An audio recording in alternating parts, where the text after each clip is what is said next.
going to be the Pesterquest finale.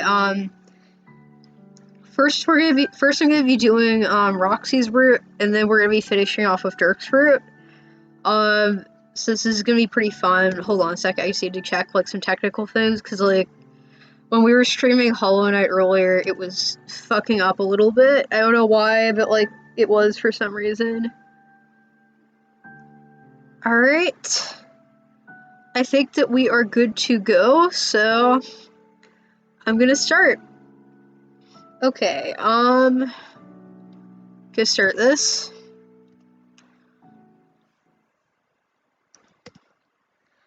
I honestly don't know what I'm gonna do after I'm done with this. I mean, it's probably either going to be like... it's probably going to be Hive Swap next, but I might take a break and do something between this and Hive Swap. I don't know, we'll see. Okay, you spent a good few days fucking around with your newest friends. They seem to be on their respective paths towards something. You're not exactly sure if self-actualization is a part of it, but you're trying to not be too bent up about it. This Earth's friends group seems to have a lot of interpersonal complexity. Yeah, it does. To be fair, you do only really know half of the friendship quadrangle. It's probably past time to meet the other 2/4 of it. See what all the fuss is about. Get their side of all the drama before you leap to any more judgments. Yeah, it's a good thing to do. Don't want to judge people. You thought a lot about what you said to Jake and what you wanted to say but didn't. You're ashamed at the thought that you might also be erring passively on the side of friendship sloshes uncomfortably in your belly against the fear that you may be choosing too much, wanting too much, changing too much. Yeah, it's a valid fear to have. Because you thought a lot about what Jade said to you, too. That's probably why you bothered to get Roxy's address from Jane.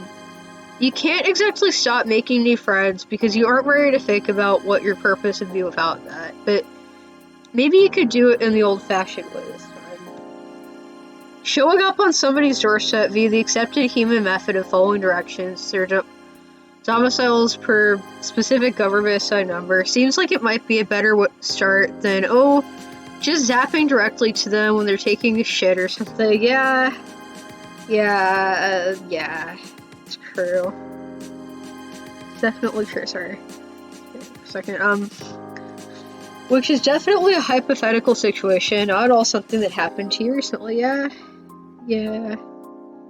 that, hopefully. Anyway, you came up with a plan and everything. You're not a real mailman that you know of. Yeah, you're secretly a mailman and you forgot that you were a mailman. Like, that memory was wiped. But you've grown to appreciate and respect the profession, so you don't mind LARPing it once more. You wonder briefly if there might be other guises under which people might go up to another person's house and knock on their door, but almost none of your friends ever leave their fucking houses, their fucking rooms, so you wouldn't know. Yeah, you could say that they're homestuck. That joke was dumb. That was a dumb joke. You zap down to the street from her house and walk up to the long, scary driveway through the trees, over a bridge and up to her door. Okay, so, not exactly a normal human method, but what?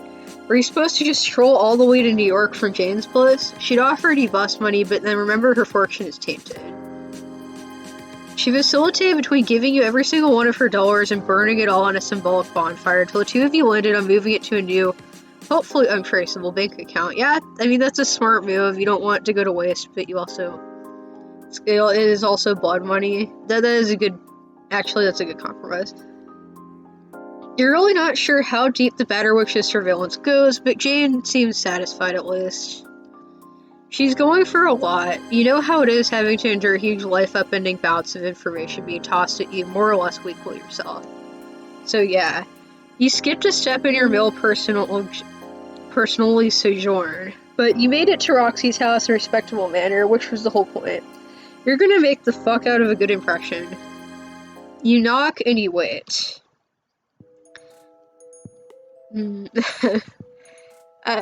Just wrong point in time. The person who comes to the door is not Roxy. At least, she doesn't look like the photo of Roxy Jane showed you. Oh fuck, unless Roxy's a catfish, you do not expect this, yes. Roxy is the ultimate catfish. She is actually a MILF that like she was catfishing the whole time. It's like the reverse of like catfish that like are on the show. Cause like usually it's like the person usually the person has like a picture of like yeah, it's like the reverse kind of catfish it's like on the show. Oh, it's you. This could be interesting. You blink. It is you. She got that part right. Do you know her? You scour her features. She does seem familiar, like a friend you almost had or did have very long ago, or moderately long ago, depending on the perspective you're looking at time from, yeah? You wonder, have the two of you met before? Yes, but also actually no. Yes, but actually no. No, we have not, nor was I expecting the pleasure. Ah, shit. You thought you were onto something for once. You wonder how many more levels of memory are buried, twisted under a blown synapse in your burned-out brain. You have to move forward and give up on chasing down whatever buck-wild fury you were inching towards. There are real mysteries afoot with this stranger. Yeah, this feels like a decisive moment if there ever was one. There's gotta be another answer here, yeah? Oh wait, you are an idiot. This is an adult. You've been spending too much time with marginally supervised aliens and a lonely maroon boy. Recently that you forgot that Roxy probably lives with her parents. It's almost 50-50 on the possibility that the stuffed grandma rose somewhere in there. If the pattern holds. It's feasible she could have told her mom about you. You play it safe. Instead of accusing anyone of online identity crime, you ask if Roxy is home. Ooh.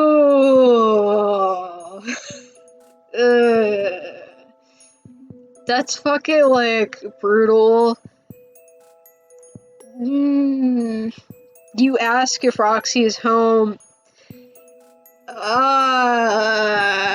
Oh my god, my fucking heart. She stares at you for a moment, her lips slightly parted. You get the feeling she's not often caught off guard. And you wonder what it is you've done wrong now. Do you ever think you've lived through every possible iteration of an emotion, and then one day a manifestation of narrative agency shows up on your doorstep to remind you that there is yet another way to experience the acute feeling of a particular loss? Okay, for anyone who's like confused, like this is Roxy's mom from like the past off of Timeline Rose. And she like never lives to meet her daughter, and she knows that she's never gonna live to meet her daughter. And it's fucking sad. Like, it's really fucking sad. You do what you do best and stare blankly at her, try to figure out just what in the fuck that might mean. Oh, is that not a universal one? Well then, I can clarify. It is a roundabout way of saying no. She is not home, nor will she be for quite a while. I would offer to take a message for you, but with your bag of tricks, I think you can manage the wait. She winks at you conspiratorially. You've never felt less like you were in on a plan with somebody. Yeah. This has been fun, but I'm not the one you want. I'll go ahead and make myself scarce so things can start moving along. Unfortunately for me, my path is not as flexible as yours or hers. You've wasted considerable time here as it is, and I have my own preparations to contend with. Scoot along before you touch something you shouldn't. Yeah? She shuts the door and you stand, blank and useless on the doorstep. Maybe this isn't the right house, and that lady was just having a good time fucking with you. Jaded said she hadn't used Roxy's address in forever, since Roxy didn't ever really seem to receive things she sent through the mail. And whoever this was didn't really give you any solid evidence that she knew what you were talking about. You take a minute to consider the cryptic shit the woman, who is very possibly not Roxy's mom, just told you. Very probably not Roxy's mom. You feel like a level 1 bugfuck idiot taking on a side quest from an enigmatic wizard so far beyond you that you feel like you should have spent way more time grinding first. Technically, that's true. She is an enigmatic wizard. That actually is kind of true. It feels like that's what she was going for, yeah? Anyway, whatever she said was something like, you could manage the wait?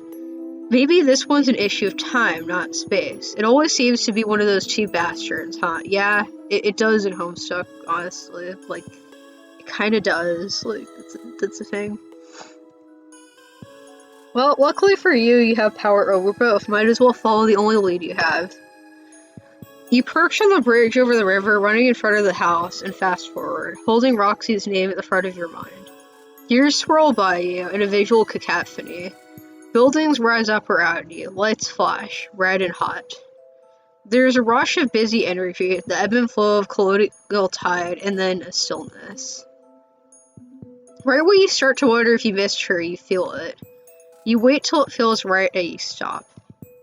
Holy shit, that was a while. You traveled forward in time from John's era to meet Jane, you guess, so you suppose it isn't the most unfathomable thing to have to do it again, but wow. Yeah, it's pretty far in the future.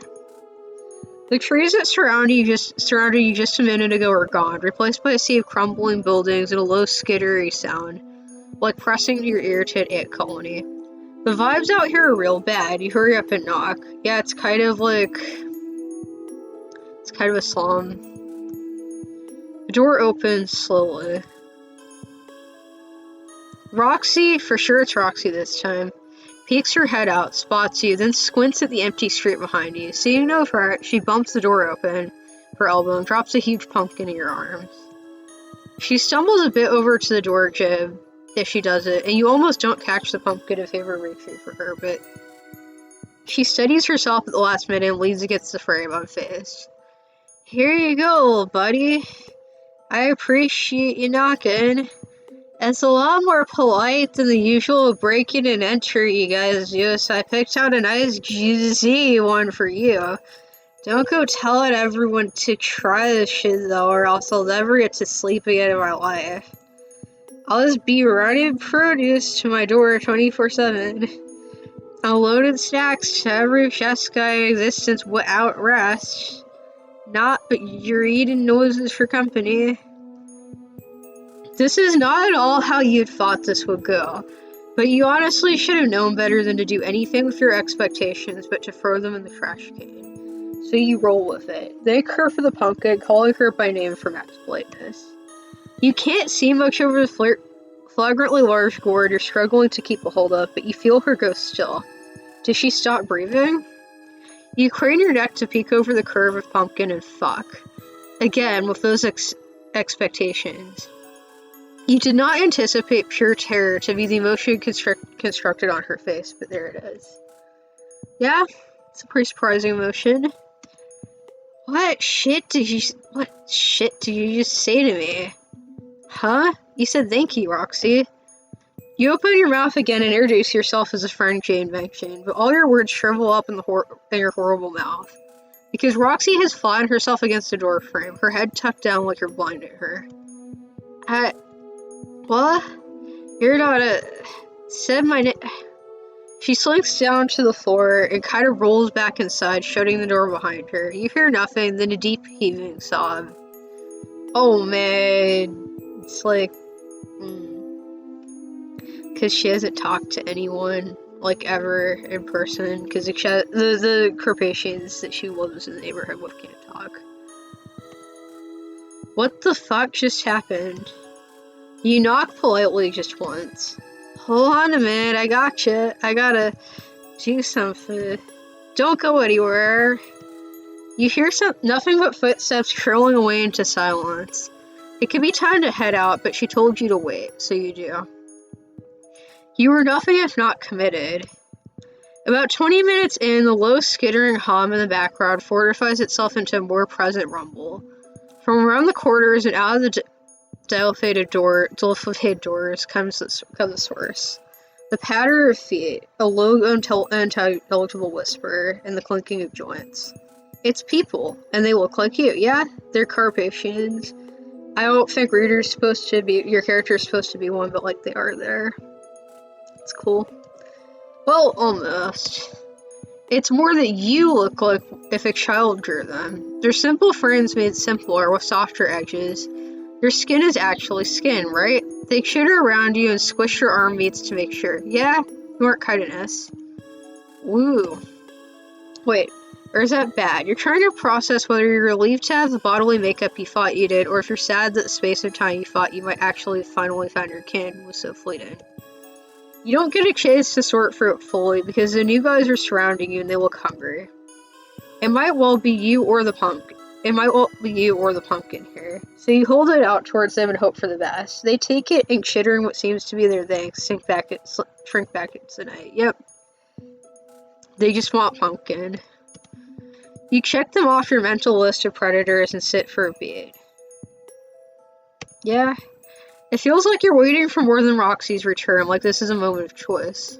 Jesus fuck, you went to all this effort to try things a new way. What did it get you? Nothing. You've never had such a spectacular failure to connect upon first meeting someone. So what are you supposed to do now? You wait, but the familiar push against your ribcage to decide something doesn't come. What is this drive to make you choose anyway? What if you just wanted to sit on your ass and do nothing, huh? What if you're tired of choosing, when every choice just takes you further from anything good? And who knows, maybe you're supposed to do nothing. Maybe that's just what your plan was all along, huh? Tough guy. You don't know who that little jab was aimed at, but you want nothing more in this moment than to perpetually slap the reins of choice off of your shoulders. If only there were reins to slap. God, impotent rage is the worst. After a minute of continued seething at nothing, you feel it. Okay. I forgot to give up and see if Nepeta wants to hang out with an option. Gonna go smash a window. Don't tell me what to do, you're not my mom.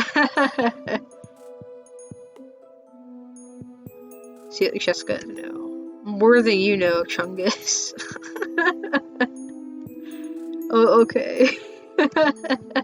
See if Nepeta wants to hang out. Yeah, this is obviously a good option. Like, you should summon Nepeta. I think Roxy and Nepeta would get along.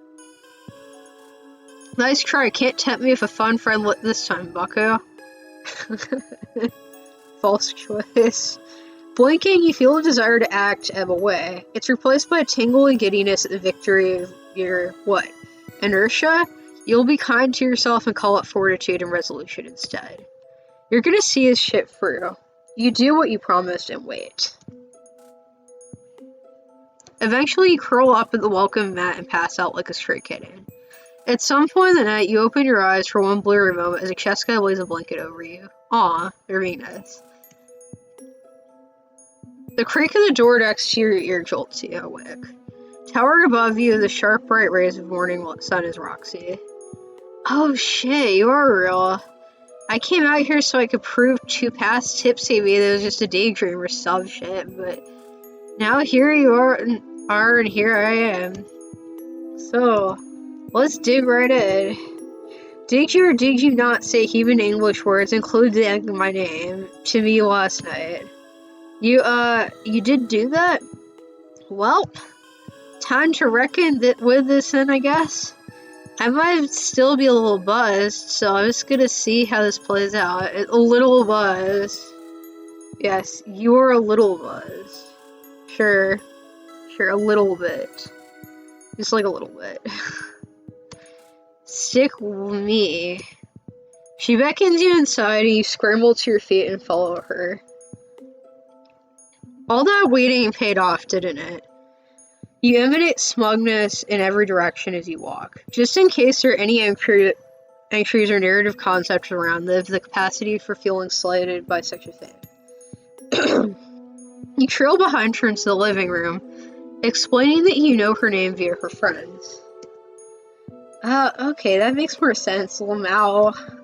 That'd make you the one who convinced Jane to stop about a reality that I've been trying to get her to see for quite some fucking time.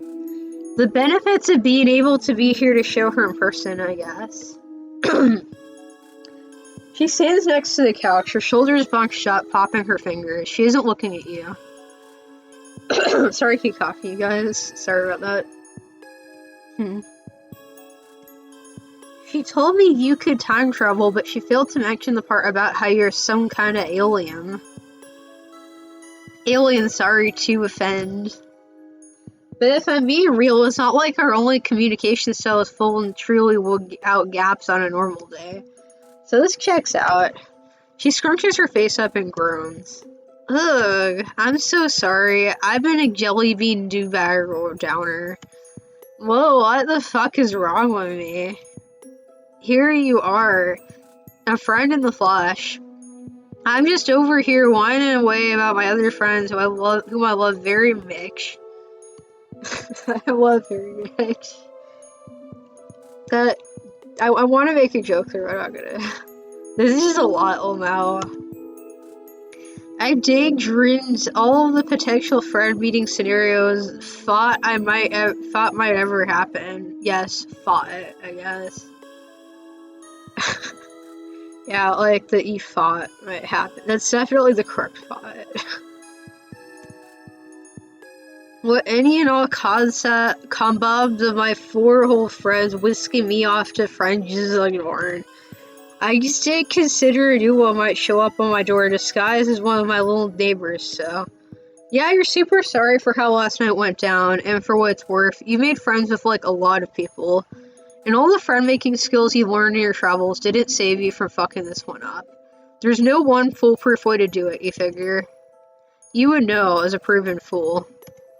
Well, Mal, that is good to hear.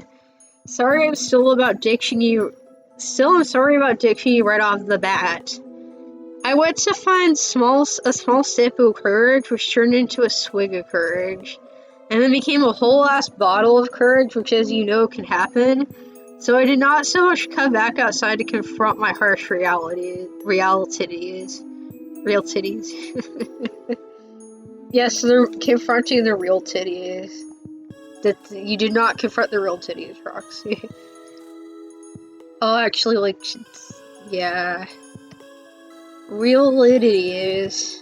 Namely you. As I did confront the soft, real titties of my pillow on the floor next to my bed. Anyways, it's just that I've never heard my name come out of someone's mouth right next to me in real life before.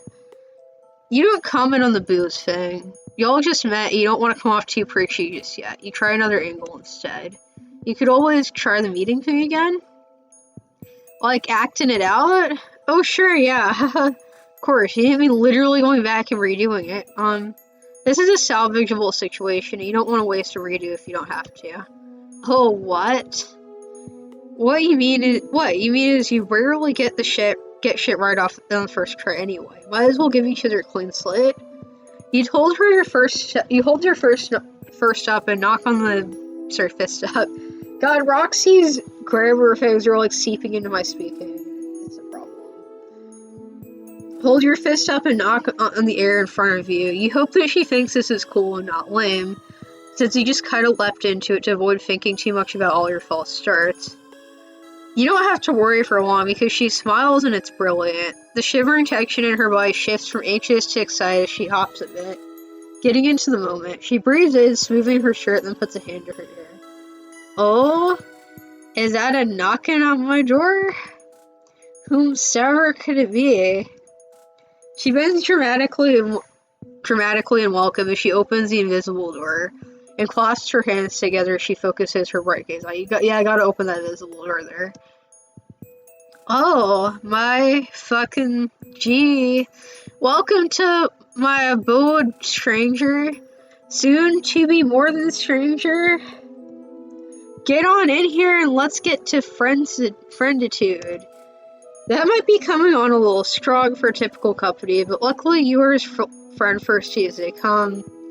Even without old goofball that's forcing you to be. And introduce yourself and step over the pretend threshold, hand extended. Roxy takes it and pulls you into a fast, tight hug. You wrap your noodly arms around her and return it as tight as you can.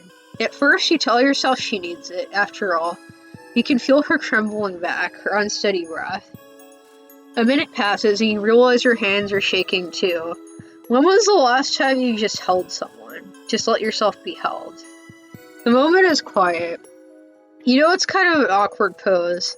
The two of you standing, draped on each other in the middle of her house, and you realize blatantly that lying on the floor where there's a window, like the one you just fell through right before you. Jesus, how did you get out of Doc Scratch's apartment?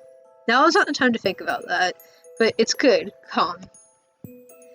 You could keep going, honestly, but she steps back and tucks a puff of hair back into place. Clearing her throat, she is still looking away from you, but she's grinning. Yeah, that was much better. Couple of friendships started in prose, am I right?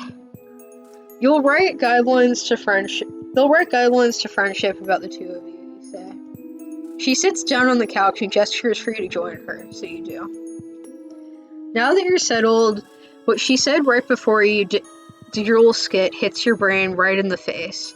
Has she really never had anyone else to speak to? Like, never? Yeah, pretty much. Yeah, that's pretty accurate. Also, like, I don't know if you guys noticed, I like how there's just, like, a single cat at the top of the staircase up there. Like, just peeking around the corner. Like, I didn't notice that my first playthrough of this, but that's, like, pretty adorable. And there's also, like, a cat pawing at, like, the table down there. Like, I've counted at least 2 cats in this picture so far. There might be more, but, like, I've counted at least 2. Never have I ever. What about the chess guys, as she called them? The ones she mistook you for? Oh, we can communicate faux show, but not with words, really. I don't mean anything bad about them by it. They're really sweet, and when they aren't sneaking into my home. Plus, I don't blame them for their ways. On account of them being brought in by the Batterwitch and summarily forgotten. But IDK, we're not really on the same wavelength. So it just kind of fucks me up when I thought one of them was looking at me with my eyeballs and saying my name like it was. Like I was. Ooh, LOL, woo. Sorry, I'm still mega new to this. Her eyelids flutter and close as she shivers. Man, you thought Jake had it rough, but at least he had his grandma for a bit before she died. You wonder to yourself why she doesn't seem to have had someone like that. You're about to do some mental math and see if you can work some connections out, but she gathers herself and interrupts you before you can do anything too smart. And to be clear, I can see the diff between you guys now. Though you don't not look like them, TBH. It's just that you have a quality of, like, personhood to you. Anyway, the point is that the resemblance is certifiable. But you're like the velveteen chess guy. The what? Just because you're soft? Oh, well, yeah, that too. But you know the Velveteen Rabbit? It's one of the few books my mom left me that wasn't super dense and cerebral wizard fiction. Yeah, wizard fiction. Wizard. So I read it a lot before I got grown up enough to really appreciate the complexities of the cerebral wizard genre. Yes, the best genre. The cerebral wizard genre. Yeah, you know, like I like Wozart actually. No, you don't know that one, but you're constantly searching for meaning in your fucking life, so you will definitely check it out if there's someone like you in it. She just mentioned her mom. She's still not around then, is she? Nah, Batterwitch killed her a long time ago. Before I even got here. Back when society's uncollapsed and everything. Yeah. But she knew I was coming, so she left me pretty well stocked with snacks and reading material and booze to last a lifetime. Though I had to put a considerable dent in the last category, so we shall see if her playing skills truly were up to par with all said and drunk. I thought maybe I was gonna get to meet her and all my other friends in the big IRL multiplayer game I was gonna kick ass at, but now I don't know. I guess I'm not playing that I'm just not playing anymore. Shit.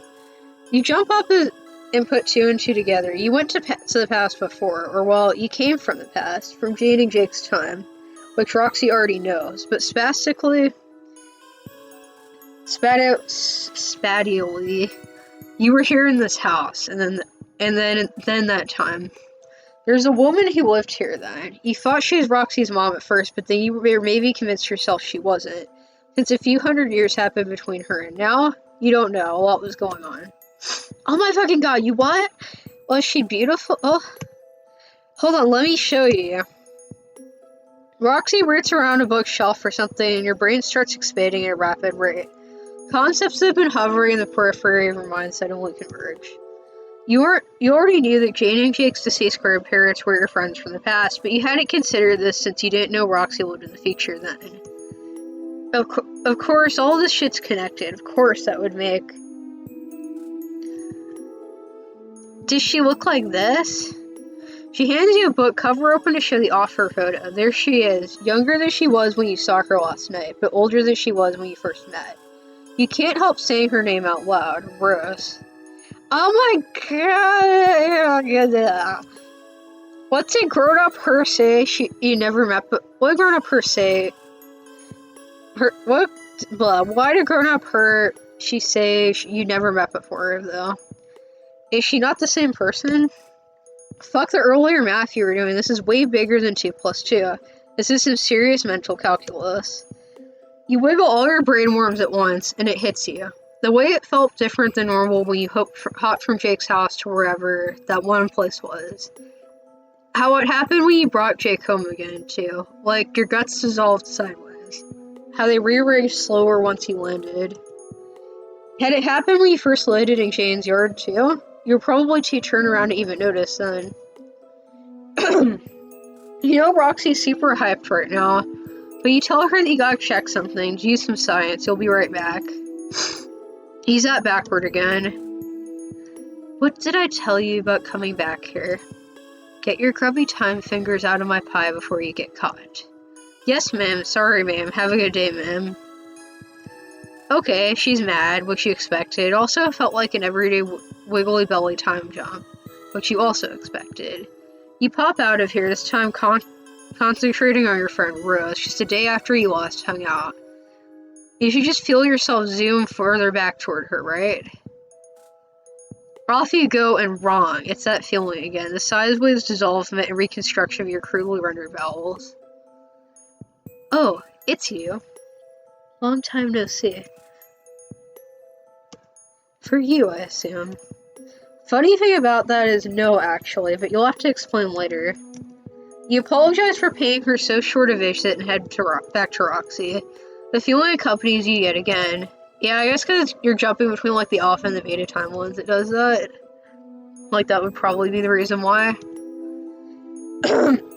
Sorry. You pop back into Roxy's living room a fraction of a second after you left. These brainworms are wriggling at top speeds. Damn, I know you don't know this about me, but I love science projects. I got a whole lab and everything. I'm hexa qualified. Want to take me with you? Oh, sorry, you already went. Fuck, there I go blinking and missing all the good shit. For the best TBH, or else I just sat here worrying and you never come back. Abandonment crisis totes averted for the moment. High five. What rad science fact did you learn? Was it about my mom?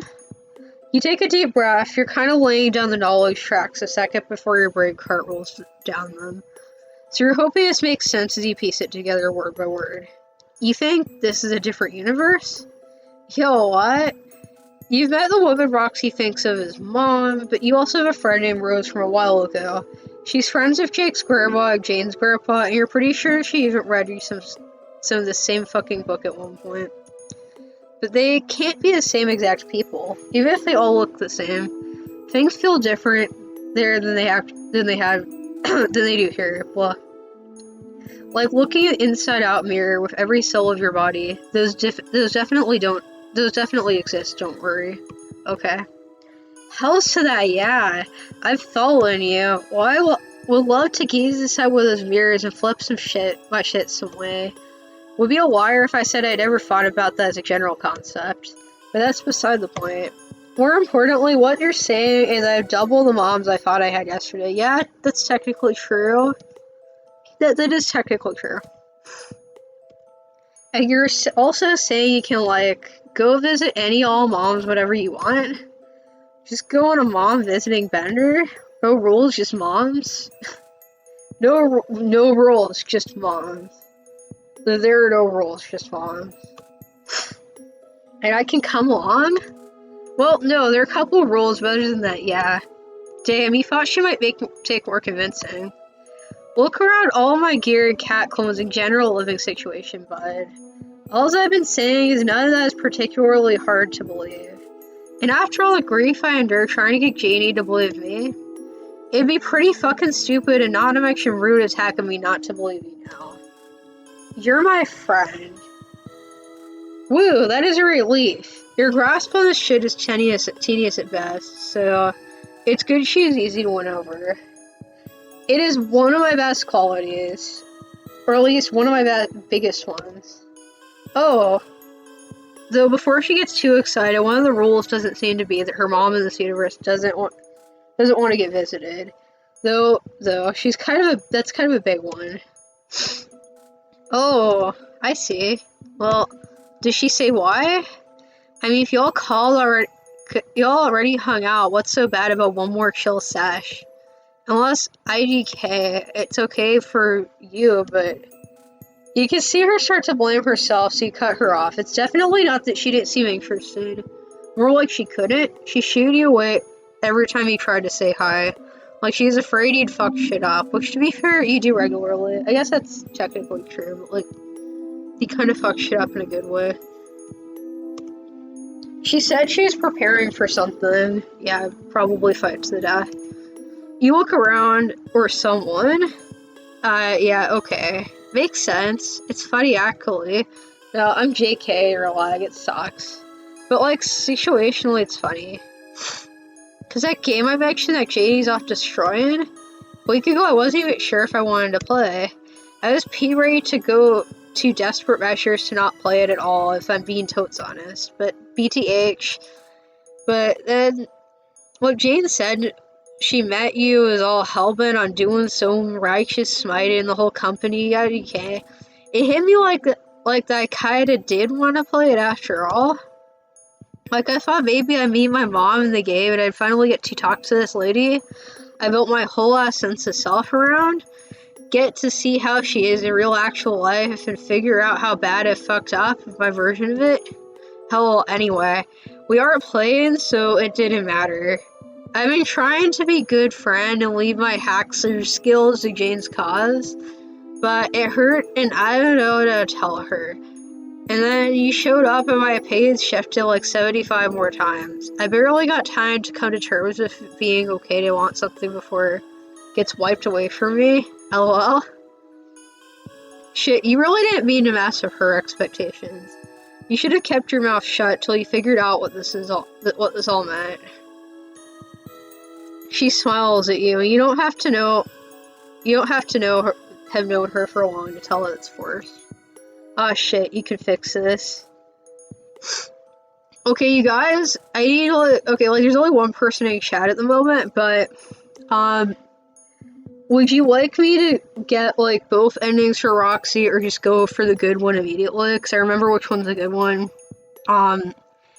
Like, would you, like, just really quickly, like, I'm gonna give it, like, 5 minutes in chat, like, 5 minutes in chat. Do you guys want to do Roxy's, like, both of Roxy's endings, or just, like, the good ending? Because, like, I'm willing to do both endings if people want it, because, like, both endings are good, but, like, if not, I might just skip ahead, because, like, I kind of want to get to Dirk for, even though I do like Roxy's route in this game, too, but, I don't know, I'm just kind of, like, I don't know. It's up to chat. There's only one person here, so, like, honestly, it's your decision, one person that's on currently. Unless there's more people, like, my fave is glitching again. Like, I'll give it, like, 5 minutes. Or, like, I guess, yeah, I'll give it 5 minutes. So, like, at 1:30, like, decision needs to be made. Just like type in chat which one. Like what your preference is for that.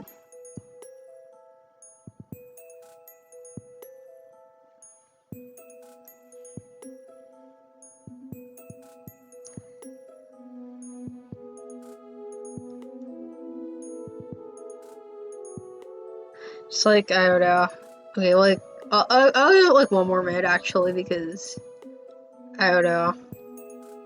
I feel like people will respond by now, so. Okay. At like 1:27, I'm gonna go ahead and skip to the good ending. Here, because I remember what the good ending is. Again. Like, I remember.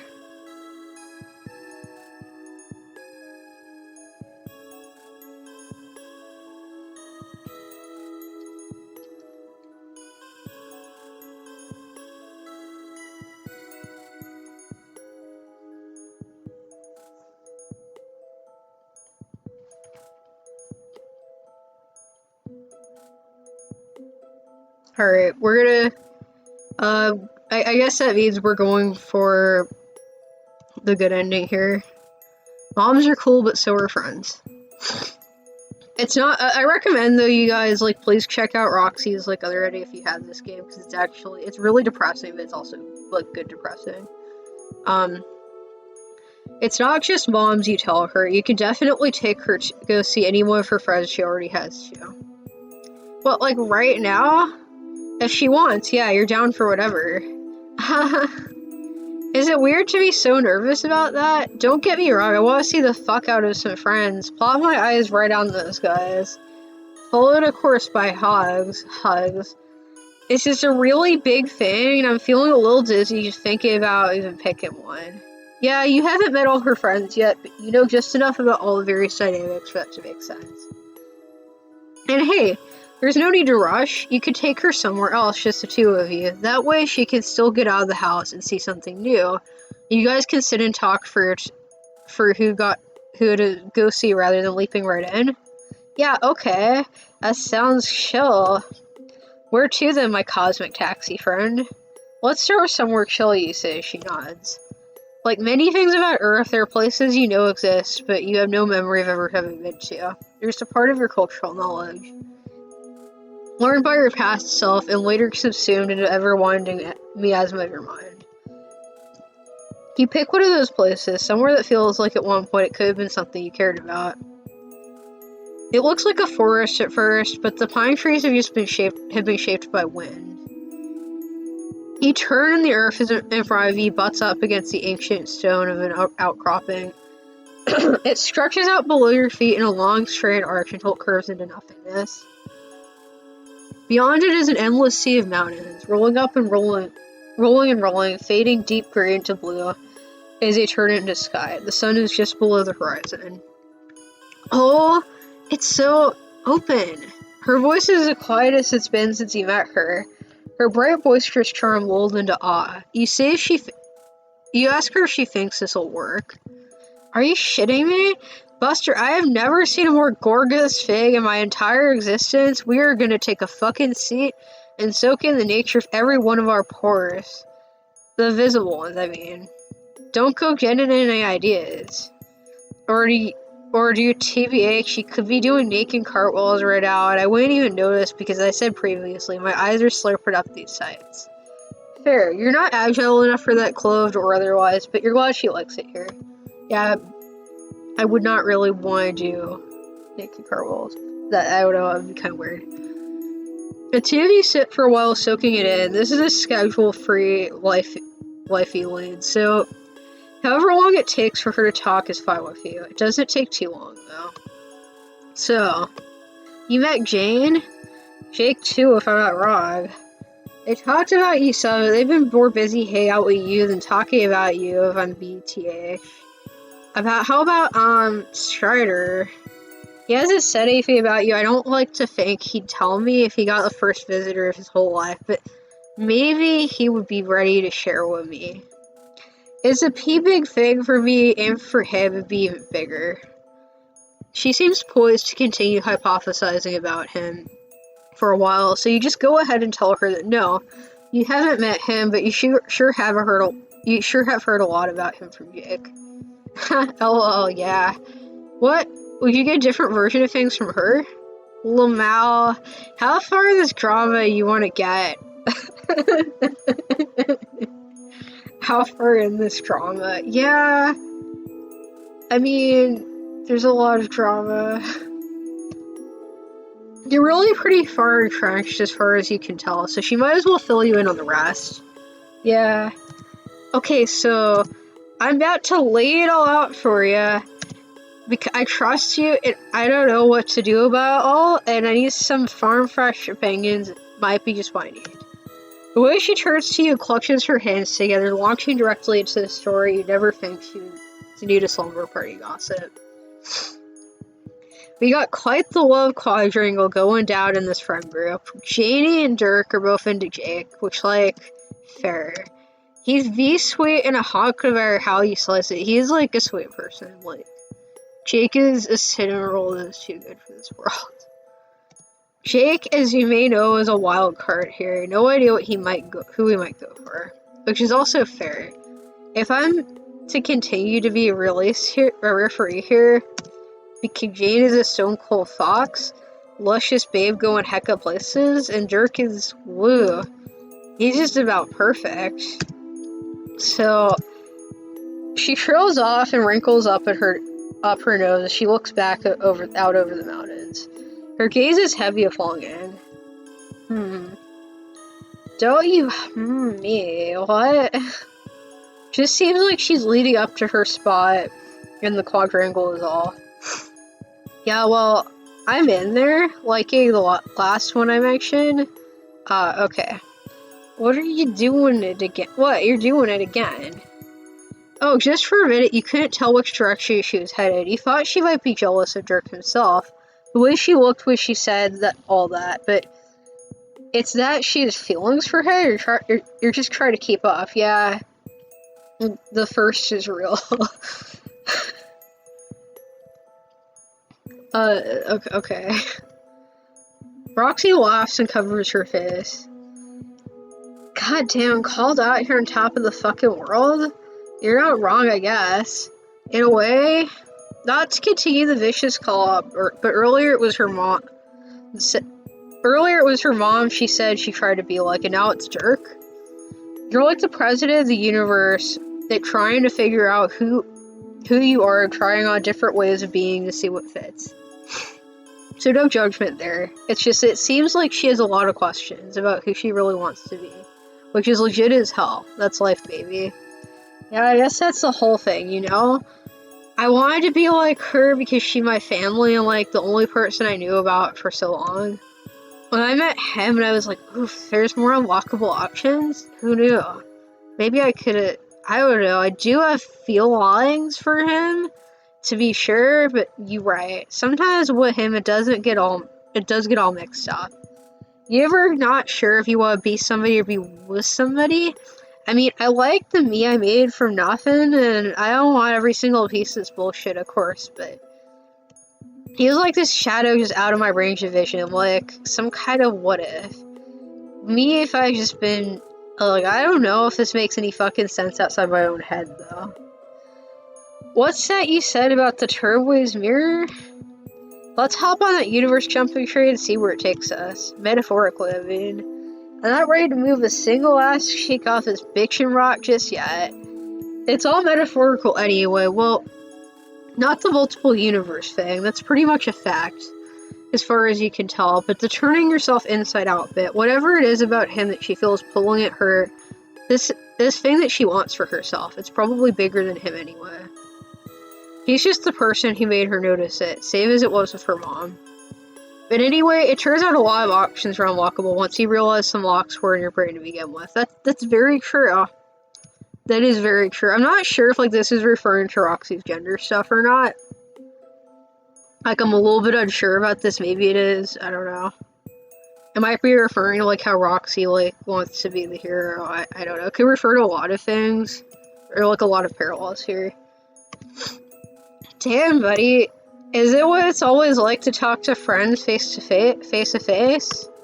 hollowed out piles of deep, meaningful truths left and right? Or is it just a you thing? You have absolutely no way of knowing, but you do know what happens to you a lot. It's different every time, though. It never gets old. Good, because I feel like I got this, the layer of my thoughts and feelings about this stuff. I'm a little afraid to dig deeper, but if you're there with me, maybe we'll find some shit in there and not just big empty question marks. Shit, yeah, you can go for round 2, whatever. Your game keep digging at this identity all day, if she wants. Though they did come up here to decide who to visit, right? Does this mean the choice is Dirk?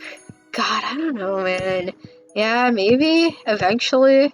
I want to see all 3 of them, plus another friend I haven't met yet. You get along with her because she's also an alien. Talking about Calliope, probably. But I might want to start with my kid mom, who is visitable. Not yet, though. Oh, well, I never would have thought I'd be putting this off any longer than I had to, but meeting you has been one of the best things I ever did.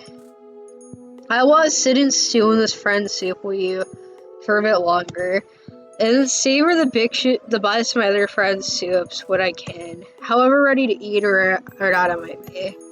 Shit, this med-VOD is getting away from me. Can you take over? You're not sure how salvageable it is, but yeah, you're down to simmer for as long as she wants. You think she and her teen mom will get along very well. Shared mom trauma and drama included, whenever it comes to Nerdy's son. She shouldn't worry about being perfectly ready either. You haven't skipped ahead to see who she becomes, but you're pretty confident she has it in her to become someone she can be proud of and comfortable being. Someone that can look back on this Roxy of kindness to, no matter what choices she ends up making. You're gonna make me cry again, please no. Woo. Also, not that I'm gonna forget today ever, but I should document. She pulls her phone out and holds it up to frame her shot. She is glowing in the light of sunrise. You watch her, you watch the sun, you watch the fog curl through the valleys below. Okay now, selfie. Oh my god. Roxy's taking a fucking selfie. She's taking a fucking selfie. She drapes her arm over your shoulder and points the camera at the both of you. Work it! Oh yeah, that's as cute as fuck.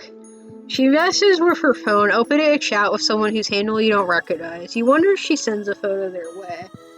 If it's the alien friend. It'd be cool if Roxy's friend's the troll you hadn't met. Not a troll. Hey, you there? IG is not, but it's okay. I just want to say hi. I know we didn't talk much about the game and not being on anymore last time we got chatting, but I know we're both feeling it, and I got so many more updates for you when you're back online, so let's get hype. And check out this choice-ass view I'm peeping right out as a preview. Thinking of you, TTLY. It's time to get comfy on this rock. You may end up being here for a while, since Roxy's not quite ready to get zapped up anywhere else, which, when you consider it, is fine. There's a difference, you think, between inaction and impatience. There are small, weighty changes made in stillness. You worried you choose too much, and Roxy afraid she has robbed a choice from the start. Meet in the middle. She pockets the phone and grins at you. You lean back on your elbows and tilt your head up towards the sky. Yay, good ending. Okay.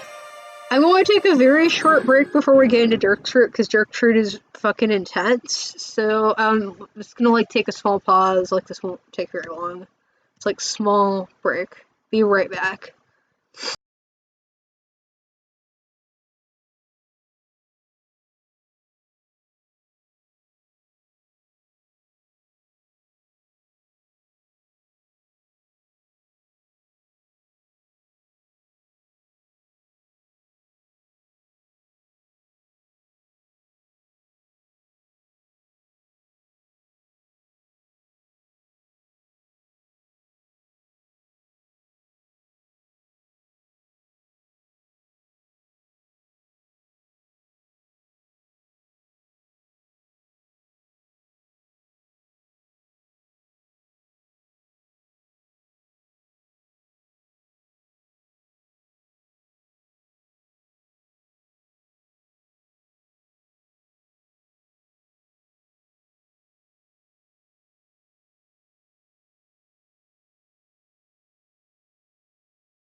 Alright, I am back, and we are going to do Dirk's route. This is going to be the finale, like the real finale. It's gonna be pretty long, so like everybody sit tight. Yeah, this is gonna be like the really like the big part of this. Well, let's do it. Let's do this. Oh, I like how it has the horse icon and like a seagull. You've come a long way. You've made a lot of friends and managed to keep them all. You're helping them grow, and you're growing alongside them while also entrenching yourself in some ridiculous nonsense along the way. Living, laughing, loving, shiting, and farting. As it is farting, I don't know. As it is right in the in balance, you think so anyway. You're still on the lookout for any specific bits of meaning to help nail down your sense of purpose as it careens every which way according to the whims of friendship and fancy. There is a natural flow to all of this. Trolls in sets of 12, give or take, since some come in pairs, as you think back to your first round of friends. Kids in sets of 4. You've had time to realize more about the Earths than you've been hopping between. A kid on one is an adult on the other. It's been weirdly relieving seeing multiple versions of your friends, not that you seem to be bound by any of the same rules that they are. It's just that as someone whose self has been scattered to the winds of time, regathered thanks to Aradia, it's still not fully stable. It's kind of nice to see it's not just you out there trying different shit out, self-wise. When you think about the last friend left to visit in this set, you can't help but feel a little bit guilty. With everything Jake told you about him and from what you know of Dave's bro, you're not exactly meeting him with a clean slate. Yeah, not really. Unfortunately. You haven't let anyone else's complicated personality traits hold you back from finding a way to befriend them, though. And you're not about to start now. You'll find a way to make it work. God, isn't it fun having such a complicated, nuanced tangle of interpersonal relationships within your friend group? Isn't it such a delightful challenge? No. Anyway, the point is that it's time to go meet Dirk, yeah? So you go. You don't know much about where he lives, except it's in the future, like Roxy minus Cheska is. You zap on over what should almost definitely be the perfect distance from his door. There's a moment where you're weightless, suspended in midair like a cartoon coyote man, whose name you cannot remember because you suddenly are plummeting downward, and that takes all your attention. Yeah, not the right distance. From what you can see in flashes, as you spin head over heels, the thing you're rapidly approaching is the ocean. Before you achieve game fucking over before you even begin, you stall yourself with a zap in and out of reality, appearing just a few inches above the water. You land with a delicate splash. Yeah, that could have been bad. Now that the imminent threat of death has passed, you look up. Metal rises up from the water in a towering scaffold. Dirk must live in the building up there. God damn it. You haul yourself up onto the janky platform at the corner of the scaffolding, a few above water rungs upward, and get your shit together. It's not much to look at. You probably wouldn't even be able to spot it at a distance, but it'll do. In a moment, you can hop back up to the top floor, but you should bring yourself out first. There's a chair which is weird. You sit in it. I'm gonna try to do a Dirk voice. I might suck. I might suck at doing a Dirk voice, but I'm gonna try. That was a slick fucking trick. Not the stealing my seat bit, though. I do respect your presumptuous ass placement choices, too. I made the entrance. Nice save. You whirl around, but there's no one there, aside from the endless ocean. The only shit in sight is the stuff on the platform, which, now that you're considering it, kind of reminds you of one of those outdoor man caves you sometimes see at rich people's houses. I mean, that is exactly what it is. It is an outdoor man cave. That is literally what this is. Like, it has snacks and everything. Like, there's a little refrigerator. It has, like, the man cave refrigerator right there. The kind where you don't know enough about electricity to get why rain just doesn't fuck the whole thing up. Except instead of, like, a grill and a TV and an ashtray with an old cigar in it, There's a few screens, a keyboard, a turntable, a speaker, a couple of hoverboard-looking things, and some complicated aquatic equipment. Both situations contain a mini fridge, yeah? They do. Dirk, you say his name and hope he shows up. After Roxy, you really thought you weren't going to be bamboozled by another fake-out meeting. But who the fuck knows? Maybe this guy is a ghost. That would be pretty funny, actually. It's just you go to meet Dirk, it's just like he's a ghost. Like, oh wait, I just got that reference. It's a reference to Brain Ghost Dirk. Dude, I think it's a reference to that. Oh my god. Also, I kind of wish I had a man cave, although I'm like only 50% man, so like I'm non-binary, so like bigender, but yeah. Like, I don't know what that would qualify. It would just be an outdoor, like, gender ambiguous cave, I guess. But whatever you want to call it. I wish I had one.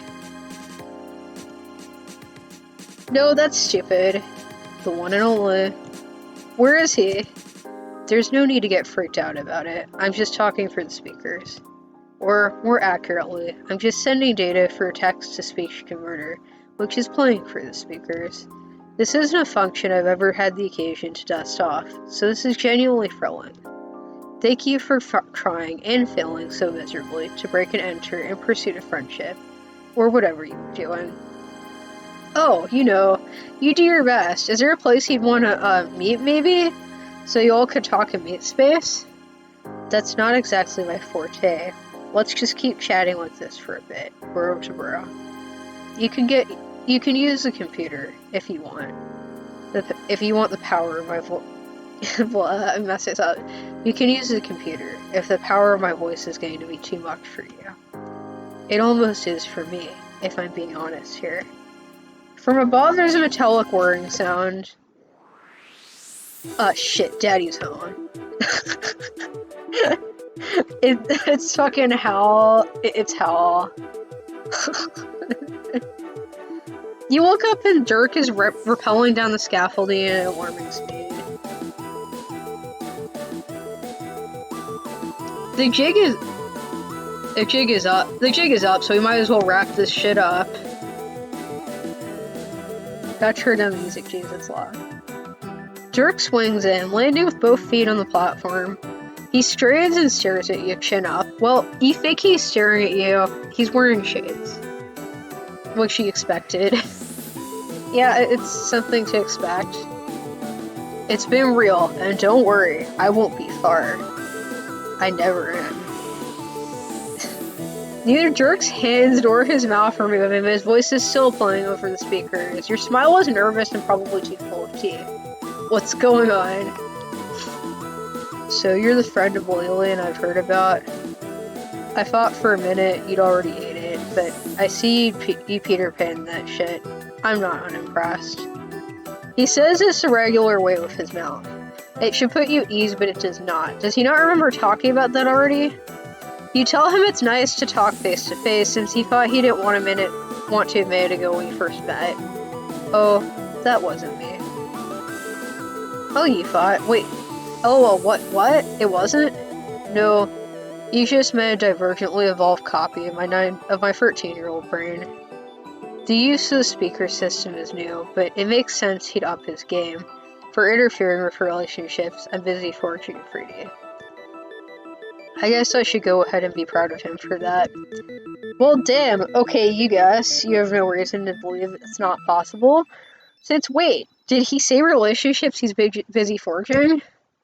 Is it that your whole thing? I was under the impression that you were here to befriend me. My friends haven't exactly kept quiet about you. I just figured you were saving the best for last. We are... Oh no, that's right. That is your thing. You just thought he might be more of a challenge. Wait, are you friendship nagging him right now? Is this what's happening? How did it come to this? Yeah, we kinda are. Well, hold on. Let's not get ahead of ourselves. That's like, what even is that face he's making? Like, what even is that face? Okay, then never mind. You guess it's working. Might as well roll with it. Don't half-ass this one just because I know the gig. I still expect you to friend-woo the shit out of me. Blitz the fuck out of my friendship chakra till I see the universe's heart for its asshole, and what have you. Oh my god. Buddy, you've been around the friendship block a time or two. He has no- well, I've skipped that, I'm so sorry guys. Oh, I'm ready. I have a list of my deepest secrets ready to unload on you right here, right now, if you think you can take it. He sure is talking a big game of preparedness, but you're not sure how true it all is. Every line of muscle in his body is held excruciatingly placidly.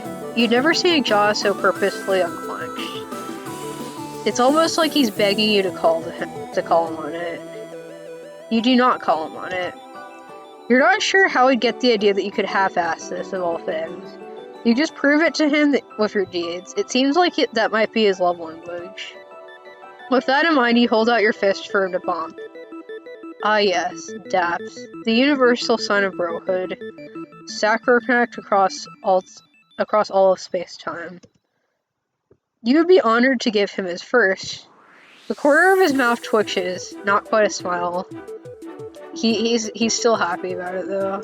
He's trying not to seem too happy, but like he's actually happy. What kind of a monster would I have to be to refuse you? Yay! Fist bump. I'm going to fist bump Dirk. There, I have fist bumped. So you do the thing. If he is having a moment about having touched another person for the first time, he isn't showing it, which is fine. Each at their own pace, right? So now that we've got that handled, what's next on the agenda? Do we leap straight into the heartfelt Q&A, or are we doing an activity first? Man, what should you do next? You're not used to your friends giving you the third degree about your process, so you're a little out of step. You can't tell if he's genuinely curious or if he knows he's unbalancing you. Either way, it's intense. You look around for inspiration. Grilling? Nah, you're not a couple of dads. Oh, the high-tech scuba gear can be cool. The tingle of choice pricks at your neck. I'm not sure you have the musculature to hold that up. No offense. I didn't have your literal stick figure proportions in mind when I designed it. It's built more for looks and weight efficiency, so I don't think you'd last long in it. You're not missing much, though. It's not particularly thrilling down there anyway. Oh, woo, good point. You can totally see yourself sinking like a stone, flailing your arms in a vain attempt to try to look cool while swimming, clawing at the metal cloths to free yourself. Zapping out as a last resort, but misjudging the distance due to the distancing of water in your mouth. It all goes black as you wonder why you didn't learn better when you hung out with the fairy. What? Damn, that was pretty detailed for your that was a pretty detailed thought trial. Haha, weird. I guess you're seeing, like, the bad endings, because, like, Dirk has, like, that sort of quality, I guess. Anyway, you could just hang out at his place instead. The classic option. That works for me. You hold out your hand to zap him alongside you. He doesn't take it. I'll meet you there. His inflection tilts up at the end. A sound shaped like a half-question he wants you to construe the meaning of yourself. What's the alternative? You piggyback right as he climbs all the way up? He shrugs. Yes, if you're up for it. I typically rocket board up, but a grueling climb is as good a way to kill the morning, and so is a good way as to kill a morning. So either way, you consider your options. As much as you want to see if he actually has it in him to beast you up the entire tower, rocket boarding sounds infinitely more fun. You tell him as much. Yeah, I mean, like, rocket boarding is just cool. Like, it's just cooler. Oh shit, I'm offline. Okay. I don't know what happened. For some reason I went offline for a second, but, like, basically Dirk, if you missed it, Dirk is, like, offering to rocket board us up. I don't know what happened. I don't know why I was offline for a second, but yeah. That happened for some reason. Anyway. It should be going now. Hold on a second, I'm just like technical issues here. Hold up. Sometimes this happens. Okay, just give me a second. Whoop.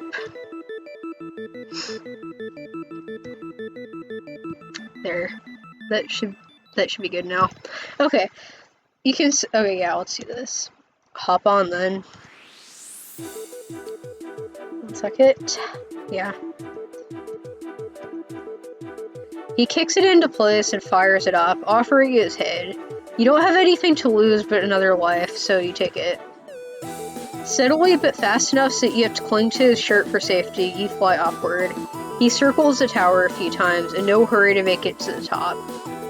That, or he's showing off. You don't think that's it, but you're still working it out. The confidence in the wave's body moves now, the subtle shifts in weight to steer the machine. It all feels genuine, like this is a much more comfortable thing for him than the conversation was. The wind whips your face. There is sea in every direction. You land on the top of the tower and he waits for you to hop down before doing the same, then kickflips the rocket board into quizzes. I don't know what that is. Here we are, home sweet home. I hope you're prepared for just how homely this shit is, too. I've had nothing but time to flex my massive decor muscles. Okay, 1 sec. I just gotta check like some technical things. I think I want to make sure like the stream is actually going because it glitched up a second ago. So let me just quickly. Hold on a sec. Hold on 1 sec. I'm just checking this to make sure. Quick technical check. Be right back. Sorry about this. Sorry about having 2 of these.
Alright, everything's good. We're fine now. Okay. Alright, everything's good. We're fine now. Back to Dirk. Everything's good. We're fine now. Back to Dirk. Everything's good. We're fine now. Back to Dirk. Everything's good. I don't know if that's good. I don't know if that's good. I don't know. I don't know. I don't know. Oh well. Like I don't know if jerking is the right word, but like back to it. Well, let's get back to that. Okay, so, hold on a sec. Yeah, back to jerking. Back to the jerkery. The jerk. I don't know what to define it as, but yeah. Back to it. Just had to make sure I wasn't glitching, because we had some Hollow Knight glitching earlier, the entire video got sacked, so. Here we, okay, there. You follow him inside to his room. Like you with everyone else. It's full of his shit like everyone else. Unlike everyone else, he leans against his workbench, calm and collected and clearly, with every fiber of his being waiting for your judgment. You wonder if it's weird how you can tell that about him, since it does seem like he's putting in a lot of effort into the facade. You aren't sure if he's unpracticed at having an audience, or maybe if it's just he's just extra good at reading people by now. Maybe it's the shades that are messing with you. Jerking is slang for- Oh, okay! Jerking is slang for stabbing.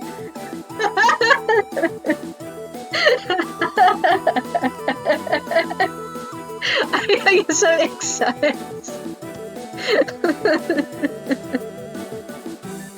Oh my god. There's nothing new after Dave, but with Dirk, it's almost like he'd be less penetrable without them. Yeah. You try to focus on the decor, as he clearly wants you to. What do we got going on? Oh, okay. There are themes of puppets, horses, robots, and musical equipment. Yeah, typical Dirk room. That is a typical Dirk room. It's got the post-ironic whimsy of Dave's style, which you figure makes sense considering his universe as Dave had a hand in stocking it. But with a dash of Equius' unabashed taste. That's a bit of a surprise for sure. Martha Stewart would fall to her knees, weeping at her defeat, you tell him. Utterly destroyed by the feng shui by cinder block placement. He'd retire on the spot, you'd say. The more you play off his jokes, the more he seems to loosen up for real, so you continue. Much better than a scuba diving trip already. What's down there anyway? The ruins of the 21st century civilization, mostly. Oh yeah. Oh shit, yeah, boring as hell. He pauses and tilts his head, considering.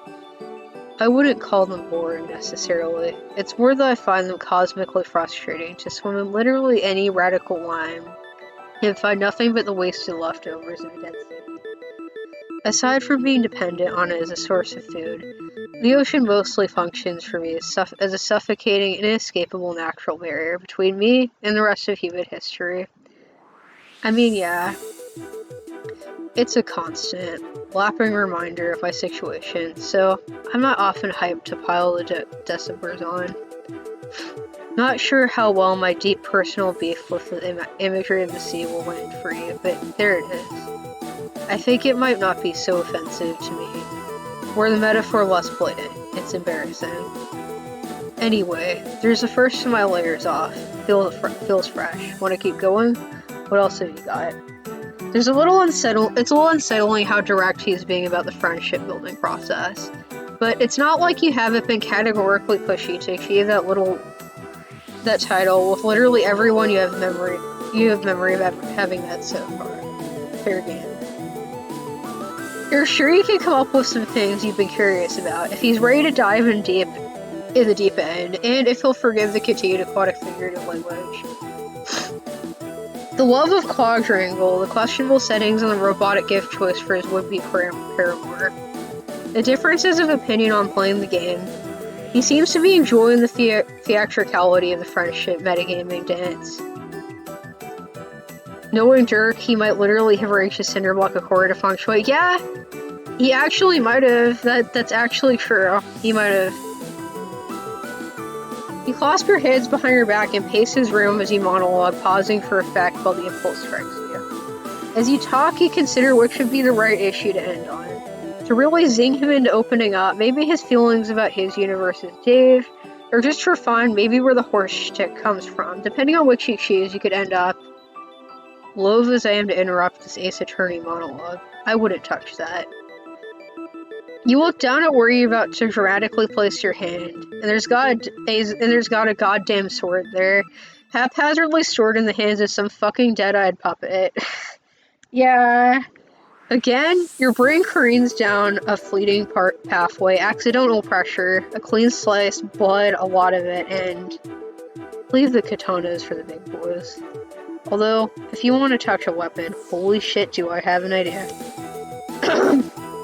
He scoots by and reaches into the corner of the room, coming up holding a really shitty blue sword. Sword is a loose term though. And honestly, holding it is too. An object so shitty you can barely focus on it is sort of clipping through his hand. It literally clips through his hands. It literally fucking clips through his hands. It's so glitched it clips through his hands. It's a Bethesda game. The sword is a Bethesda game. It is a Bethesda sword. He holds it out to you as best he can. I think like there actually is a Skyrim mod where you have a sword. Like I think actually there is one of these in a Skyrim mod like that I've seen. In the name of the succulent convergence of science and horseshit, I need to see what happens when you touch this thing. You reach out and take it from his hands. It steadies under your grasp. Dirk hops up to his workbench to sit and observe, and you slice through the air a time or two. Oh my god, he's trying not to laugh. He's looking like trying not to laugh. This is like that face. Absolutely goddamn incredible. Something about your narrative liminality, in rudimentary form, must allow you to actually wield this piece of shit artifact I inherited from my bro. The implications of this are likely jack fucking nothing, but it's still easily the best fucking thing I've ever seen. He's leaning forward, laughing, dimples carved into his freckled cheeks. There's a small twist in your heart about it, you can't place why. It looks as plausible for use as a Bethesda sword. Yeah. You're really just able to hold that fucking thing. Yeah, you're just as glitched as the sword is, I guess. He clears his throat and settles down, adjusting his glasses. Thanks for that. Anyway, where were we? Oh right, you were attempting to locate my weak points. Did you want to keep adding to the list, or zero in on one option? So far, the short answers are 1. A quartet of teams with not a lot of choices. What do you expect? 2. Call out my autoresponder if you want us to hash that one out. 3. It's all under control. You guess it all boils down to the same general topic, really, his friends. That's where this whole thing always ends up anyway, right? Especially since you're his pathway to being able to hang out with them now. Dirk just shrugs. You thought you have a stronger opinion about that one. Doesn't he want to hang out with his friends? Does he want to finally meet Jake? Since this is like before Dirk Jake collapsed, and I bet he wants to hang out with Jake. Since this is like before Dirk Jake basically imploded. He wrinkles his face like he shoved a lemon in his mouth. Come on, dude. You can't just spirit me away to the person I want to see most right off the bat. At least make me try to earn it first. He shifts his weight. The light from the window bounced off the choppy mirror of the ocean is bright against his back. Does he have to earn it, you mean? Doesn't he think he's had it hard enough? It's been hard enough already? Yeah, it really is kind of like Dirk deserves better. He kind of does. Dirk does actually deserve better. His laugh is hollow. Is there a cap on that? You're not sure, but your whole existence is a series of cheat codes, so what else does he expect from you?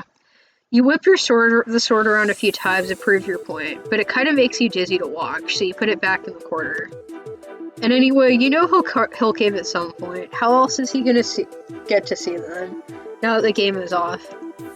He shrugs again. What? He does know that you're not playing anymore, right? Like, you're not even talking about a larger operation to shut down the whole thing for everyone on the planet? I know they think that's what's happening, but I'm not worried about it. They'll all play when the time comes. Wow, how in the world does he know that? Last he checked with any of them, they'd all moved on. I haven't gone around to convince him of that. But I will. He's like so sure that, like he's so certain. Oh, there's an F in the chat. There's an F. It's clear that you spent a lot of time with them, but they're my friends too. I think I know what they'll do. Yeah, I like trying to predict all this shit. You're throwing a wrench into his plans. His dismissiveness is raising your hard to raise hackles. That's not really the point though, you say. Won't trying to get them back on board just amp the conflict in his friend group? And more importantly, why bother trying to make that choice for them? He doesn't even need the game anymore. You can just take him to see them. He can skip the machinations and just like hang out with his friends without ever having to prove anything to anyone. It's easy. Yeah, I know I'm lagging every now and then. I'm sorry. I'm sorry if I'm lagging just a little bit. But I'm not like glitching, so at least there's that. The slight tightening of his eyebrows is the only thing that shows you his frustration. The rest of him is still. The vowels on his drawl are slick and sharp. Black ice on a curved country road. It's not that simple. Do you think I don't want to see him? Do you think I tear off a single page of my sweet bro and Hello Jeff quoted a calendar without thinking about that? Oh, okay. Okay then. There are a lot of cards and a lot of hands there, which I'm not sure you're truly appreciating the importance of. I can't just fold mine and hope your shit works out instead. Things are in motion. Things have been in motion since before I was born. You can't just stop them without massive fallout. I mean, technically that is true. That actually is kind of true. Yeah, you're not saying you know all the answers, just that you know some of them, and you feel like he can trust you a little bit. He looks at you like you've slapped him. Trust you. Well, yeah. A weak puff of air leaves his mouth as he shakes his head. This entire morning has been an exercise in trust. Has it? Dirk is still for a minute. He's probably still staring at you behind those shades. When he speaks again, his voice is steady, but the room is heavy with every ounce of tension he's suppressing. Okay, let's sketch this out. What are the parameters of vulnerability? Well, that would count. If the ones I'm extending don't. You were just freewheeling there, but you guess you gotta come up with something concrete for him. Okay. How's this? He does all this dangerous scuba diving and sword fighting and rocket boarding shit that could go sideways at any moment, but he won't even let you zap him. There's an example. Yeah? Okay, yes. That's true. I want to be the only one in charge of endangering my own life. You got me. But trust isn't only meaningful if it's given completely, or in terms of physical safety. That is true also. Like, he has a point. He actually has a point. I've been preparing myself for this, for you, ever since I heard you were making the rounds. I was ready to... He trails off, shaking his head. His wordlessness seems to frustrate him more than anything he said. He seems really unpracticed at getting riled up, and you wonder how often someone pushes his buttons like this. You're not really sure how the two of you got it to this point. Argumentative isn't really your main mode, either, and you can tell you pushed too far. Never mind. Here. He hops off the workbench, rolls his shoulders, and grabs your hand. Do it. You don't ask where, you pick somewhere close by, but scary enough for his thrill-seeker ass to feel like it was worth the effort. The air up at the top of the tower on Dirk's roof is calmer than you would have thought it would be. He drops your hand and steps back, leaning against the window. Crushed it. See, sometimes trying new shit and trusting people with your well-being can be fine. Sometimes all you need is a friend to prove to you that they have your back. Dirk scrunches his face up like you're embarrassing him. Oh my god. Yeah, you mean, empirically speaking, it seems like what would happen is solid proof that... One second.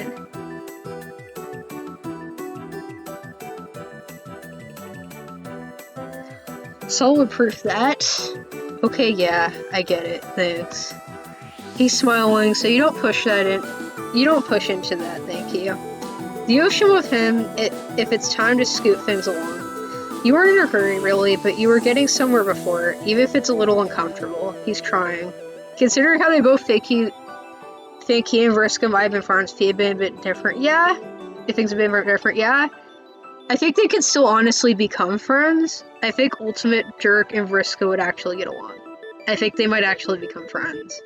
And, like, he might do the whole, like, we're not so different after all, like, anime speech. That might actually be a thing. It'd be very in line with, like, both of their characters. You were in a hurry, really, but you're getting somewhere before, even if this is a little uncomfortable. He's trying. Yeah, he is genuinely trying here. Like, Dirk is actually trying to be your friend. It's kind of, like, good. It's, like, wholesome. Maybe harder than anyone has actively tried to befriend you yet. Yeah, he's actually really trying to be your friend. Which is, like, really cool. The fact that you think that is still sort of funny to you, but maybe Dirk isn't this transparent to everyone. Maybe it's just you and your non-stop first to know people. How much has this boy wanted to be known? You remember your earlier skepticism about him and laughed to yourself. You haven't had to make yourself try to like him at all. You just do. Weird uptight shit and everything. There's a lot of dirt going on in there. But you're ready to try to understand him more. It's what you do. So you press on. I'd say, like, convince him to try to drop playing the game. That's, like, the most healthy thing to do. Oh, okay. No, can't pick that one. You guys, I'm actually clicking these. I don't know if you can tell. I'm clicking these, but they aren't doing anything. Like, I'm clicking, and it isn't doing anything. I'm, like, alternating between... Oh, okay, here we go. Oh. Oh, okay, here we go. Holy shit, this is excruciating. I keep thinking that if I ignore this bullshit, it'll sort itself out, but Christ. I don't need to see this. No one needs to see this. What the fuck? Huh? Dirk broke the fucking game. Wait, can he not hear? You stopped the choice train once before yourself, but you never been interrupted by someone else. I thought we were having a chill bro moment until just now. I have no clue what you're talking about. I can't believe I was ever this pathetic. Dirk, you had all day, every day to do nothing but get swole in both body and mind, and this is how you spend your time? Looking wistfully out at the sky? No wonder you're out here falling for this friend simp's weak shit overtones. Friend simp! Fucking friend simp! Friend simp. Oh my god, what? Once again, you find yourself looking around for a Dirk who is nowhere to be found. Regular Dirk, who you were finally getting somewhere with, is looking at you like you've lost your lost marble. Dirk really doesn't hear that. It sounds like him, just older, like older and meaner. No, dude, are you okay? Fine. If your meager little brain needs me to assume corporal form in order to process this, I'll do it. Oh, fuck. We finally got into it. It says Dirk log. It literally says Dirk log. And it's like in the Homestuck text box style, and it says Dirk log. It says Dirk log. Oh man. Wait, what? I'm being called out? Wait, which part of this is like him calling me out? Like, which part of this? Where am I being called out? Like, where am I? Okay. Like, yeah, I mean, the title of this video, yeah, I'm being called out. Am I being called out in chat too? Like, I get calling myself out, but like, holy shit. Holy shit. Subject. I'll get to you in a minute. I have to deal with this little metal order first.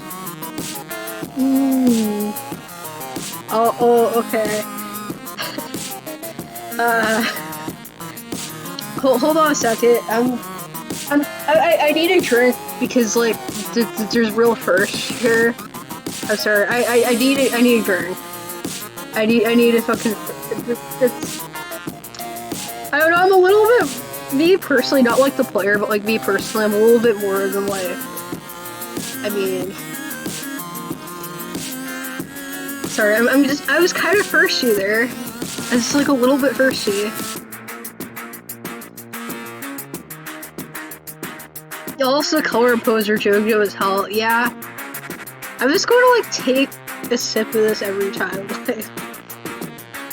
Like, I don't know. Like, I just. He turns to you and you step back reflexively. Your eyes flip to your Dirk, who's staring mouth locked at his older self. I've let you piss her out for far too long.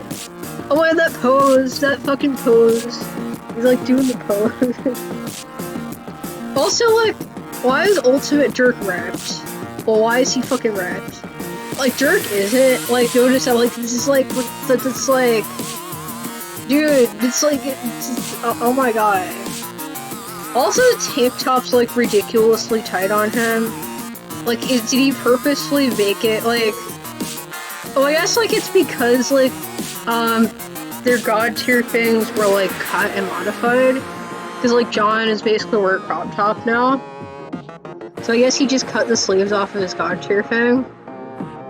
It like his god tier like shirt. It like because it's tighter on him now. He has like a super tight tank top now. I guess. Yeah, the seriously JoJo posing, yes. Yeah. To be fair to myself, which is important. I've had a lot on my plate. Creating a whole species from scratch is a child's play. Yeah, he's creating like Eldritch Abominations. They're basically Shoggoths, if you know what a Shoggoth is. Also, canonically, Dirk was always ripped. Yeah. I mean, I can't, no, I mean, yeah. Yeah. So I let this go on. Figure you'd fuck up and die for real, but you keep coming back, and it's getting unfair. So the plan is this: let my man Dirk do his thing, you fuck off and let people live their arcs. I clean up your mess, and then get back to being God, while his timeline continues on as it's supposed to. Oh, there's just something about, like, old Dirk that's like, I don't know, like, I don't know what it is, it's just like, I don't know. I don't know. I'm like, I don't know, man. Are we good? Oh my god. Jesus, alternate timelines and multiple selves aren't anything particularly new to you, you think, but you still don't know what got so far up with Aster. Nope, we're not good. You were in the middle of something, a sacred right of friendship to be fucked up by no one but yourself. You don't know what kind of stuff the future holds, but that isn't your purview. This is. And he's the one interrupting that. Oh my god, I can't work like this. You have to understand the skill we're working with. He flicks you upside the temple, and you feel instantly like your brain got strapped on the nose of the rocket ship on liftoff. Oh shit, we're gonna remember Homestuck. We're gonna fucking remember Homestuck. He had a tank top to show off his guns, yes. Yeah, I think that's true. Like, I'm glad, like, other people in chat are sharing my sentiments, but I guess you would have clicked on this video if, like, you didn't, so if you, like, understand where I was coming from on some level, given the title. You see a young man sitting in his bedroom. Wait, you know him. Boom, boom, boom, boom, Homestuck. Your eyes roll back in your head and you feel a story rush into you, panel by panel, page by page. Some of it you remember from when you were trapped in Doc's practice apartment, and other stuff is newer, raw and sweet and sickening. This is like the ultimate speed read of Homestuck, like new record for speed reading Homestuck right here. Like, I wish I could do this shit. Like, it's taken me months to try to, like, reread it, because I've been, like, rereading it. It's been taking me, like, months. I'm still not done rereading it yet. Honks and caws and gloves, and bloods and froth together in a synaptical transmutation of an unholy cultural zygotes. It jolts free like light, blasting down your cerebral cortex and free your clenched teeth. Yeah, it's kind of what it feels like to read Homestuck. Also, the cause, like fucking Dave Sprite. When it's done, you collapse to the floor. Oh fuck. You remember it. You remember Homestuck. It's like when you come back to, like, the fandom after, like, a few years of not being in it. This is like that feeling. This is like that feeling right here. It's also fresh, too. So many of your friends dead. Some of them more than once. Shit. Dirk. You open your eyes and Dirk is standing over you, his hand on your shoulder. Oh good, you're alive. You're starting to freak me out. Almost as much as shredded and deranged me over there is freaking me out. But let's just take this all a step at a time. Anyway, now that you're up, what just happened? Future me was being a real cryptic dick while you were calmed down. He's like jumps back in. Patience is a virtue, Dirk. I just had to get our time-traveling buddy informed first so they can make the right call. Shit, okay. You don't know where to begin. You look at Dirk's face, not even trying to hide his concern for you, and holy shit, you care about him. You cared about him before you knew every tiny fucked up detail about his life, and now with a reminder of where his story leads, leaning smugly against the railing, you find you still do it. Yeah, he's kind of leaning smugly against the railing. He's intense and pushy and profoundly complicated, and right now he is helping you to your feet, his hands steady and firm where your back is in front of your mouth. That's like... I want to make a joke here, but like, I'm not gonna. You look back and forth between the two of them, trying to organize your thoughts as Dirk waits for you to respond. This isn't as simple as an evil Dirk and a good one. Yeah, it's not really. If you've learned anything from your travels, it's that everyone has a capacity for hurt inside of them, and everyone has a capacity for love. It's just a matter of proportion, choice, circumstance, time. And if you're being fair of interpretation too, yeah, it is. Part of you wants to grab Dirk and run to save him from this trajectory he's on, but then, if you claim that level of control, are you really any better than Ultimate Dirk is himself? Who the fuck are you to make choices for other people? I don't know, we've kind of already been meddling a lot. I mean, we're not really better in a way. And we've already kind of been meddling with shit, even if it was unknowingly. I guess we're not technically on the same level, but it's like comparable. What gives you a right to wrench canon from the people it belongs to? What is it about? That's a pretty deep question. Why does it always come back to you making a fucking choice? Go ahead and answer. Go ahead and answer him. I'll correct you if you get anything wrong. Don't worry. This is like, you will correct me. Okay. Oh, you bet he fucking will, you say. No doubts there. You pause your internal debate, take a deep breath, and explain things to your friend. This is a mega Dirk. The combo of all splinters of Dirk fermenting in his flesh container, not holding on to his shit nearly as well as he likes to pretend. It's one way of putting it. Ultimate Dirk tisks. You wish. You ignore him and continue explaining. Ultimate Dirk has done a lot of heinous shit to the people he used to care about, the people Dirk cares about. And he just brainwashed you with memories he used to have of, among other things, everything that will ever happen to Dirk and to his friends in the future, all in order to convince you to keep everything on that path. I mean, okay, like, there's one problem with this, and it's like, what motivation does his Ultimate Dirk have for you to stay on the path? It's like, I would assume this would be like an offshoot timeline, so like, what is he invested in here, is a real question. I wonder if that's gonna have bigger, like, canonical implications, too. Because, like, what exactly is he invested here within this timeline? Like, what is he invested in here? I really do know. He wants the same thing for Dirk, just finish arguing with you about wanting a future where they play the game. Dirk is still staring at Ultimate Dirk. Okay. You keep going, telling him you know it might be far-fetched from his vantage point, but it is a path he goes down. Dirk finally speaks.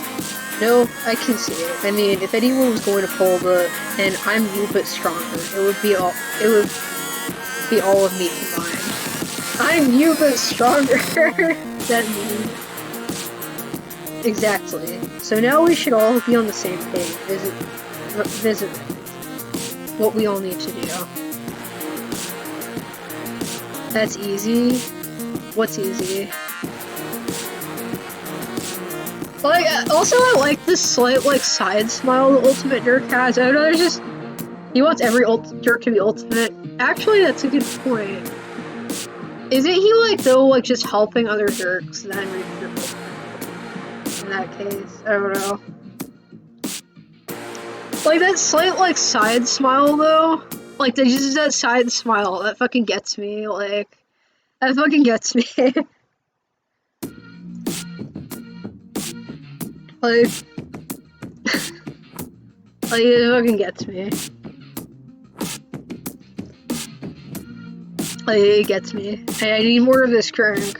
I need more of it. Which starts with this flat fuck going back to wherever they came from, and the rest of us going back to our regularly scheduled programming. God, you can't even look at this guy. You think as you look at him, he's so smug, trapped so far down the path he's going for himself, that he can't even entertain the idea that he could be wrong without it tearing him apart. Yeah, but he's kind of right about things. It's just like his motivation, like, his actions are questionable, but he is kind of like, he knows all of the shit, potentially. Like, His alignment is kind of like up for debate, but like he doesn't know all of this shit. He's not essentially like wrong. It's just like he's right for like what he wants, but that's kind of like the question is like if that's good or not. It's like a heavily like up in the air topic right now in the comic. Dirk is easy to understand if you just listen to. Yeah, he is. Like he is. Like I honestly think that he's interesting. I don't know, like there's a lot of questions though that like things bring up and like where Cannon is going to go and I have to like ask that. The more you look at him, the more you can't stand him. Prince of hard-ass bastard, destroying everything he worked to make. Fuck. I don't know, the more I'm not like that character, like the more I'm looking at him, I'm like thinking something kind of different here. But like that's just me, that's not my character. That's just me, that's not my character. Like, I'm thinking something else, but that's like not me. That's not my character, so. Forget all that stuff you worried about before. How dare you let yourself be convinced he could be right. Your allegiance is not to the story, but to the people within it. No matter what. Do you have a plan for how to protect your friends without the tenets of canon? No. Do you have a single shitting fuck? Do you give a single shitting fuck? Also no. Oh, I made him mad. Oh, fucking pissed him off. Dude, we fucking pissed off Ultimate Dirk. We fucking pissed off Ultimate Dirk. Oh my god, he got annoyed. You know he could end you immediately, but you feel afraid by the number of times you died. You do not fear him. He's not your concern. You turn to Dirk. You're sorry, you say, but fuck this guy. Don't listen to him. Everything you just remembered, all the stuff he was using to prove his point. It only makes you even more sure of what you said before, that Dirk can still be happy without Ultimate. He doesn't have to play the game to beat it. That's an interesting point, I guess. Wow, listen to them trying to boss you around like that, Dirk. I'll tell you what you don't do. Don't for a second think I'm too far gone to remember what it's like to be you. Don't pretend you haven't wanted to know what I know, to align every part of yourself until you know it all. Feel it all.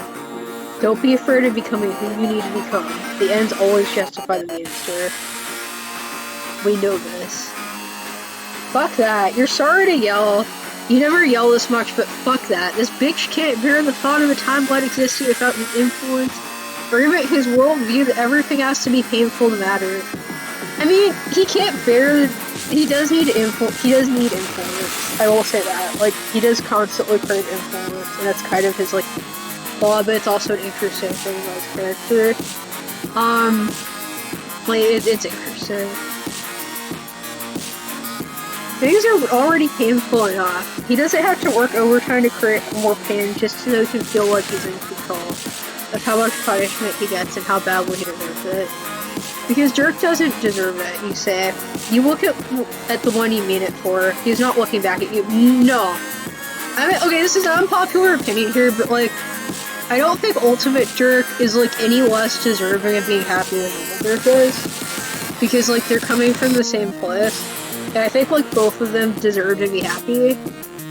Like, I mean, like, because they're both Dirk, and, like, I feel like it also applies to Ultimate Dirk.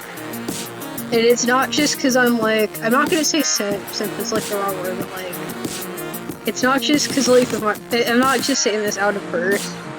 Like, I legitimately think that, like, I mean, like, he needs to get some of his shit together, but, like, I think both of them kind of deserve to be happy, I don't know. Like, not on the same level that, like, Jake deserves to be happy, because that's, like, I feel like Cannon kind of keeps fucking Jake over, but, it also keeps fucking Dirk over, but, like, and I feel like it's a different kind of, like, I want, like, Dirk doesn't deserve it. It's, like, a different kind of thing with him, but, yeah. I think the Ultimate Dirk, like, is going to, like, get some sort of redemption arc. I don't know, maybe he will. Maybe he won't, I don't know. I just, like, I suspect, but I'm not sure. He's looking at Ultimate Dirk, and there's something about the soft, fallen arc of his eyebrows. It's just, it's like, it's longing like you've never seen in your life, deep and consuming with a sliver of glint of loathing. He's going to drown in it if you don't do something. What could you do, you wonder? You care about him, and he does about you to a degree. You know Dirk now. You know how he loves, though it's fierce to a definite fault. He does not do it easily. You're not the one who can get him through this. He hasn't known you long enough, but you can be a bridge. But to whom? Part of you wants to test out a few things. To throw a couple friends at the wall and see what sticks. That doesn't sit right with you right now. Though it's messy and you know Dirk would hate having his feelings experimented on like that. Yeah, he probably would. He probably would not like that. Even after all this, you find yourself not wanting to do that to him. Thank fuck for your side ability to animate monologue to yourself in your head without time passing too quickly. Because you really need to think this one through. You have to pick one single person to help convince him that he doesn't need the ultimate Turkish offering. It's like, I'm gonna say the joke, but I want to go on a magical adventure of Ultimate Dirk. Like, I would totally go on a magical adventure of Ultimate Dirk. Like, this is a case where, like, I differ heavily from the main character. I don't know. Jake? God, no. Not right now. He'd be eaten alive by Ultimate Dirk. You can't do that to him. He's your friend too. Yeah. Yeah, we don't want another, like, if only there was someone who could love you getting pulled. Because that was, like, bad enough in the epilogues, thank you. That was already bad enough. Maybe a wild card. Someone Dirk doesn't know but could get along with. Equinus? He's like Dirk if Dirk liked to get bossed around, so they might get along great, actually, though. You need someone who can tell Dirk what to do in this moment, so then again, maybe not. Yeah.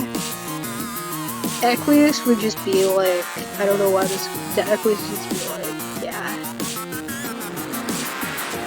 You can't hedge your bets and bring everyone, because that would just overwhelm him. Plus, there's no budget or time for that.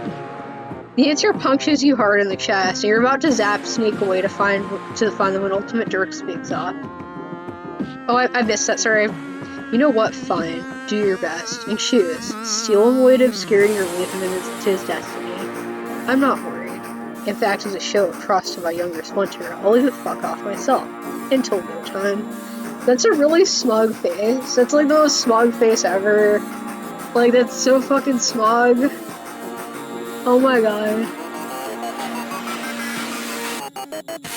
On the 1 in a million chance, you do actually get him to go with you. There's no way that's gonna be a good egg.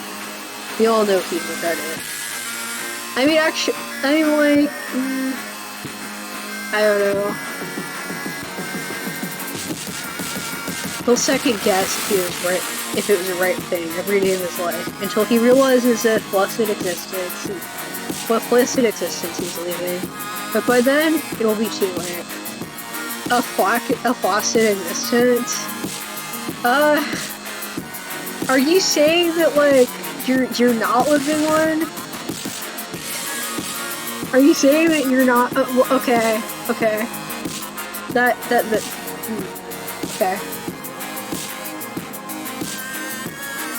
Having more of my drink here.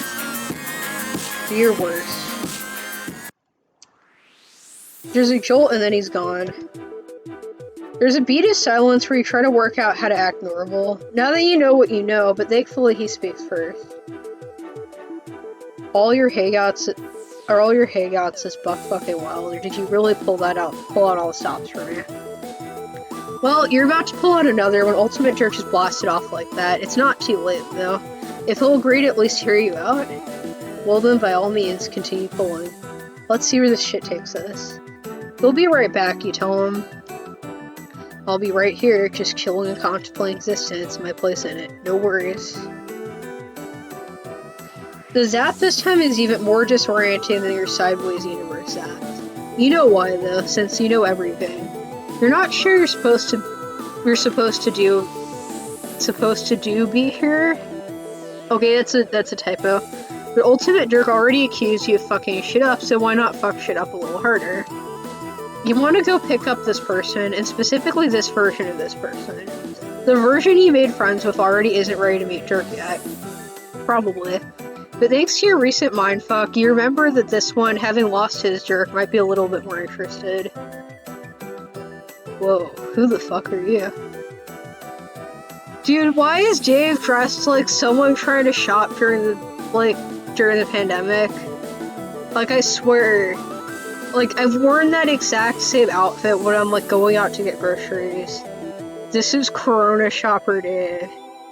Candy Timeline Dave is just he's dressed like a Dave that's, like, gone out to, like, get groceries during Corona. Like, okay, that answers that question. You guess he fucked things up to the point that the Candy Timeline is not the same as the one you were making friends in before. This is probably the stuff Ultimate Dirk is so bent out of shape about fixing. Well, it is what it is. To be fair, the Candy Timeline needs to be fixed. Candy Timeline sucks. It does need to be fixed by somebody. Ultimate Calliope is a disaster and fucking everything up. No matter what alignment Ultimate Dirk is, like, it is, like, he's sort of gray, morally gray, but, like, Ultimate Calliope is just straight up kind of fucking things up. Like, she just kind of is. Like, it does legitimately need to be fixed by someone. I don't know if it needs to be Ultimate Dirk or not, but it needs to be someone. You didn't have time to come up here with your elevator pitch, but you work best at full power to empathy, 0 to planning, so here you go. Hey, tell him sorry to intrude, but you have a pretty big favor to ask of him. You know he doesn't know you, but you know an alternate version of him that lives outside canon. You met and went to Olive Garden and made friends, and you promised you're legit. Bro, you said Olive Garden? You got me. That's like a magic word to get me to trust you implicitly. Don't spread that around, though. Like, Olive Garden is a magic word. We have said Olive Garden. Olive Garden is a magic word here. Also, you look like someone ironed in the. You look someone ironed the mirror, so. You look like someone ironed the mirror, so that's like 1,000,000 more points in your favor. I'm doing dick else that's useful all day, or any day to be real with you. So what's the favor? Okay, woo, great. The favor is that you need to borrow him for like a quick minute so he can help you have a conversation with your universe's Dirk. At the sound of Dirk's name, he goes still. Oh, that's pretty sad. See, Dirk's convinced him he needs to take the advice of yet another universe's way shittier Dirk and retcon your whole friendship mission so that they can go off and make canon happen, which ends pretty badly for a lot of people, your friends.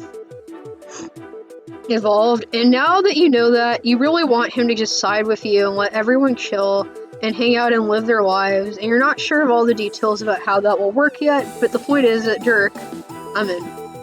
Great, sick, yes, okay. You take his hand and off you go. When you pop back, Dirk is standing how he was when you first met him, casually braced for an emotionally fatal impact. There's a moment between where Dirk and Dave just stare each other down. Like, neither of them are fully ready to register the reality of the other. You really fucking hope this works because it's your Hail Mary. So, holy fuck, man. I didn't think invoking the name of Olive Garden would have this much effect, but here the fuck we are. I mean, sup. Yeah, sup. Oh my god, that's like wholesome. That is like so wholesome right there. As it's like, that's just like a good moment.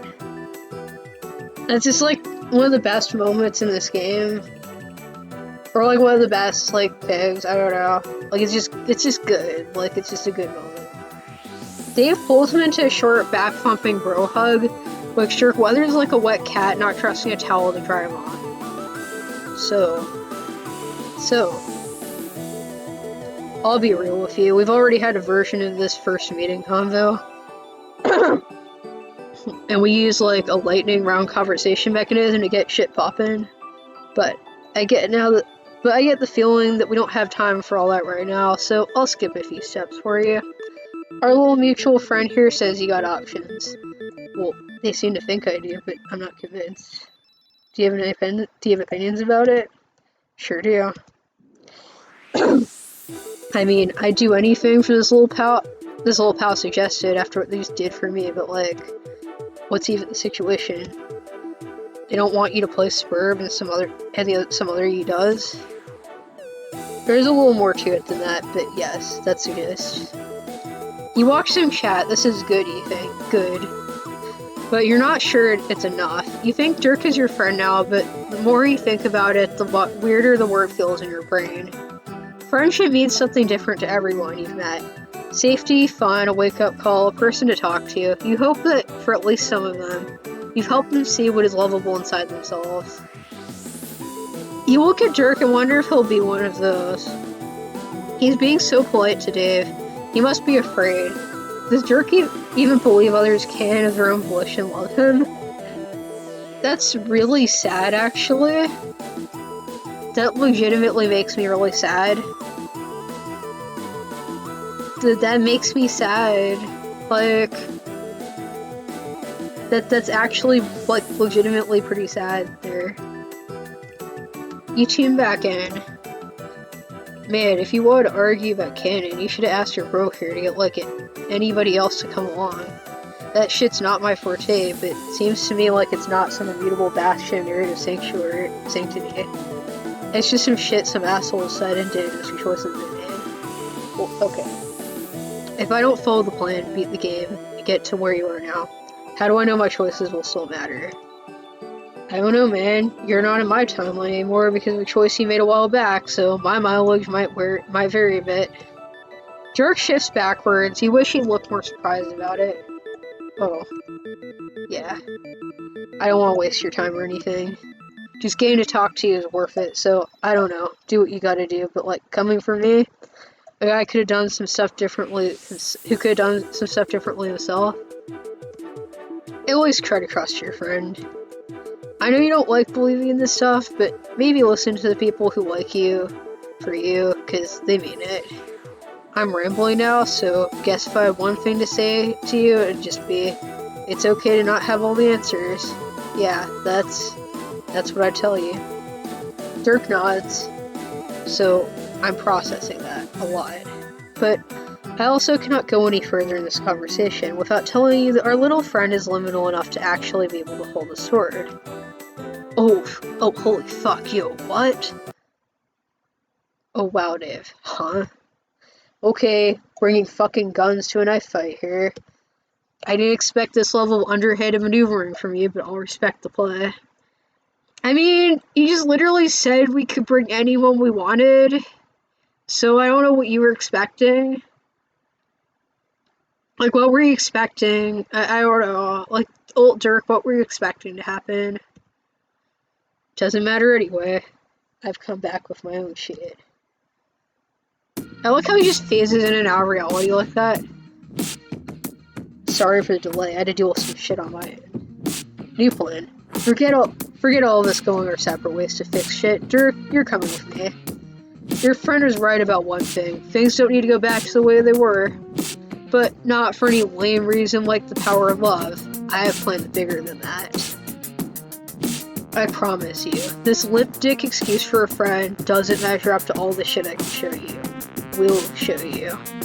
Sure, it might hurt to leave your friends behind at first, sure, you'll miss out on Jake's carnal charms, but that emptiness will fade when you realize what true power we have. Are you sure about that? Are you sure about that? You're still, like, drawing Jake, so I don't think you're over that relationship. Like, this is like, he's that guy that's like pretending to be over a relationship, but like he's not. It's like, when like you break up with someone, it's like, I'm over it, but then like you're not. Like, Ultimate Dirk extends his hand, his cape billows obnoxiously behind him. I don't know, obnoxiously. He's just being like an anime protagonist. Dirk looks at you and then at Dave. Shit, they were almost there. You have no time left to waste. You close your eyes and will the choice to come to you. Stop him. Don't stop him. One of those has to work, right? You don't feel confident. You look at Dirk and it hits you. Ultimate Dirk was maddeningly right. It won't work if there's room for Dirk to regret it. You're not sure either of you would ever be certain it was the right choice unless you let Dirk choose it for himself. No more telling him what to do. No more telling anyone what to do. When you feel the choice prick at you, you turn it outward. You flip the power in your belly inside out and give the weight of it up for a moment to him. You wait to see what Dirk does with the thing warring in him.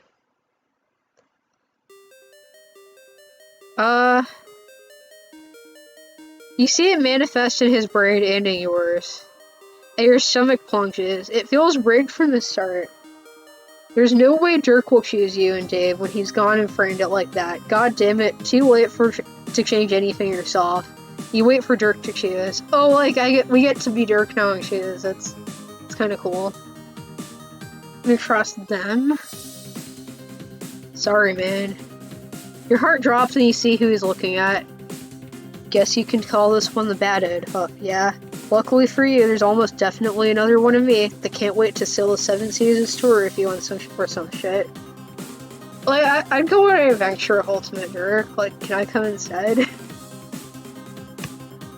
He licks his lips and raises his chin, braced for Ultimate Dirk to kill him. Aw.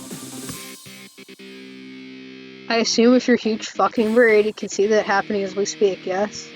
So no need to be a sore loser now. Be good to them, will you? Treat him right. As right as he wants me to, I promise. Anyway, I did say 1 in a million odds, so statistically, you have to whiz out at least once. It's fucking gross to experience. Good thing I'll get totally assimilated into it'll get totally assimilated into the other versions of this conversation. Now's not really the time to play. Actually, it's usually just a binary card. Don't want to complicate this particular issue for him, so you let it lie. You step forward, shoulder brushing Dirk's. Don't gloat. It's gosh. Oh my god. Wait, did my shoulder just brush Dirk's? Like Ultimate Dirk's? Or was it normal Dirk? I'm hoping it was Ultimate Dirk.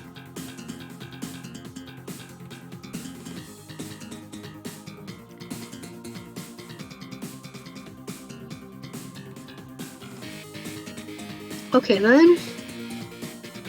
Enjoy a moment of irrelevance before this one goes down the drain. Enjoy a moment of irrelevance before this one goes down the drain. Okay. Deuces.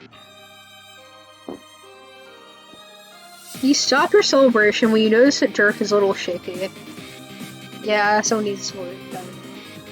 Holy shit, what did I just do?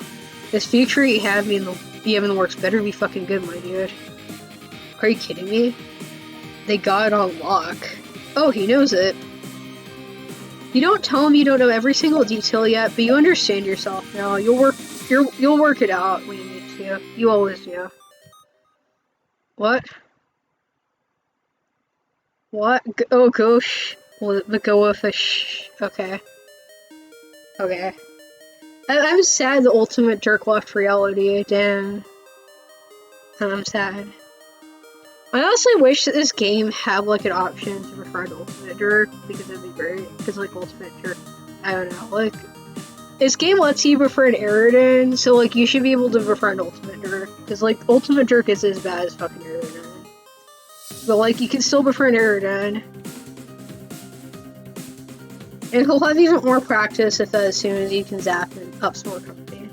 Oh, it's okay, you fake if Dirk is a little afraid. Comes with the territory when you let people in, and he'll have even more practice with that as soon as you can zap up some more company. It won't be smooth sailing though, you warn him. As long as we move past the sailing metaphor, you can jack that difficulty up, level up as high as you like. Oh, are we anti-ocean here? Oh yeah, extremely. Fuck water, am I right? Fuck water. Yeah, like only first here. No. Like, that's me, not him. Is friendship really all you want? I mean...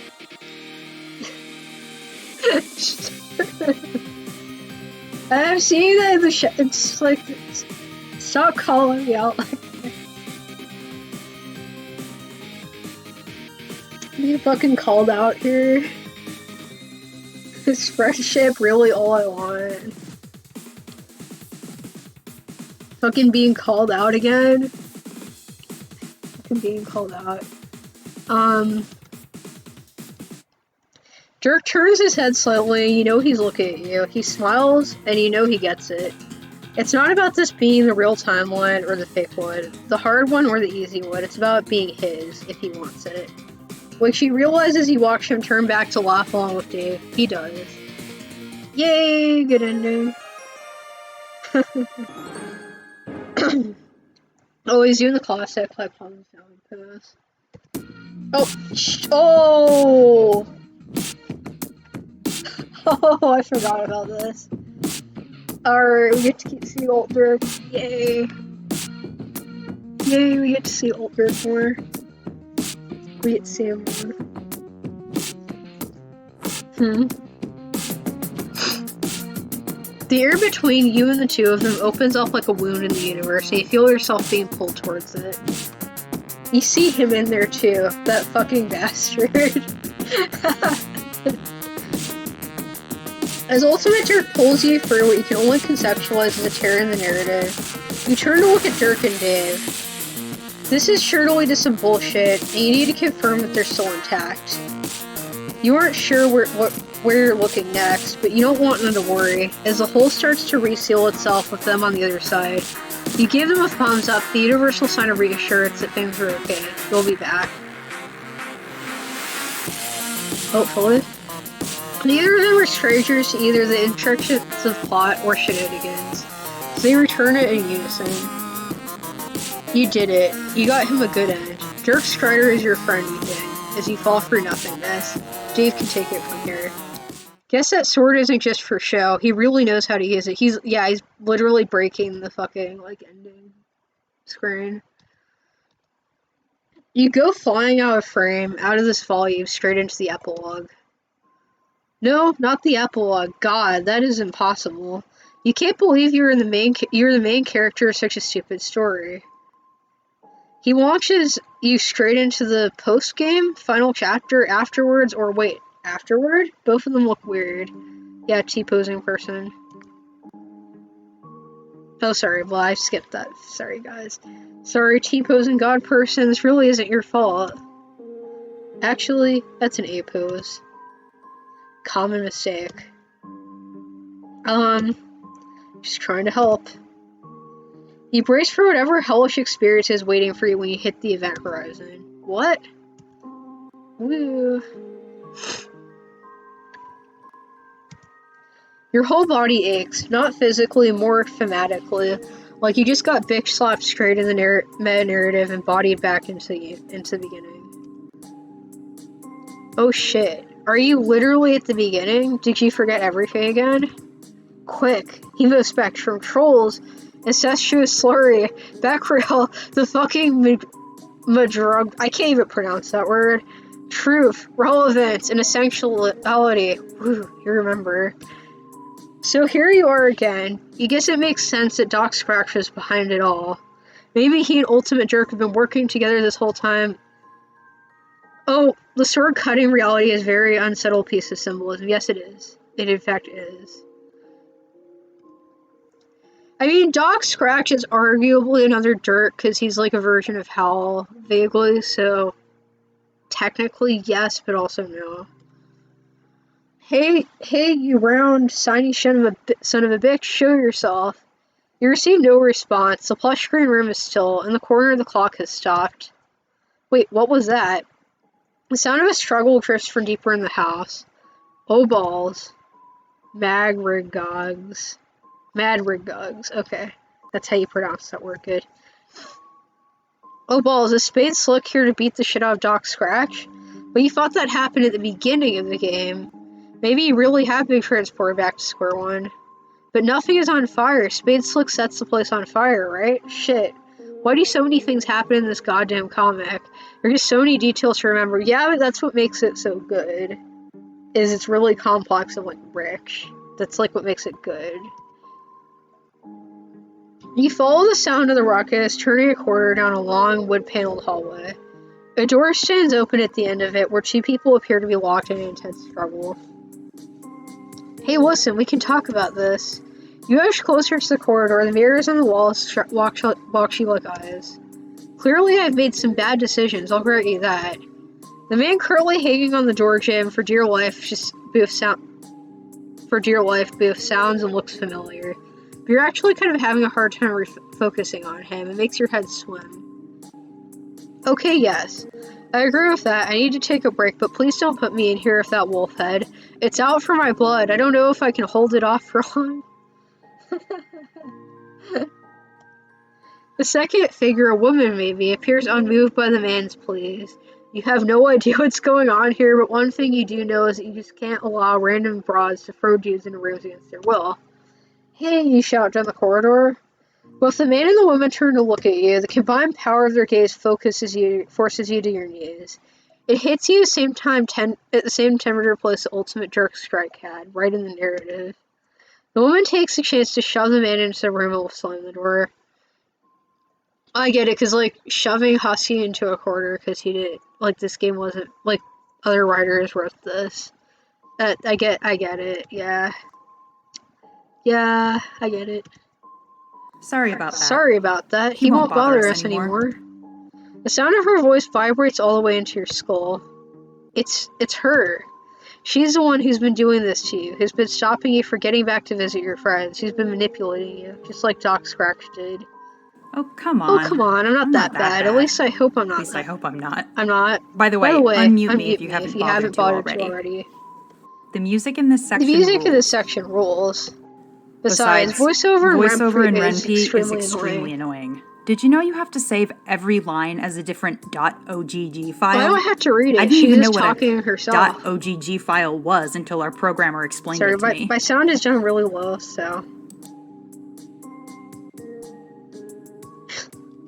Actually, wow, this is a huge pain in the ass.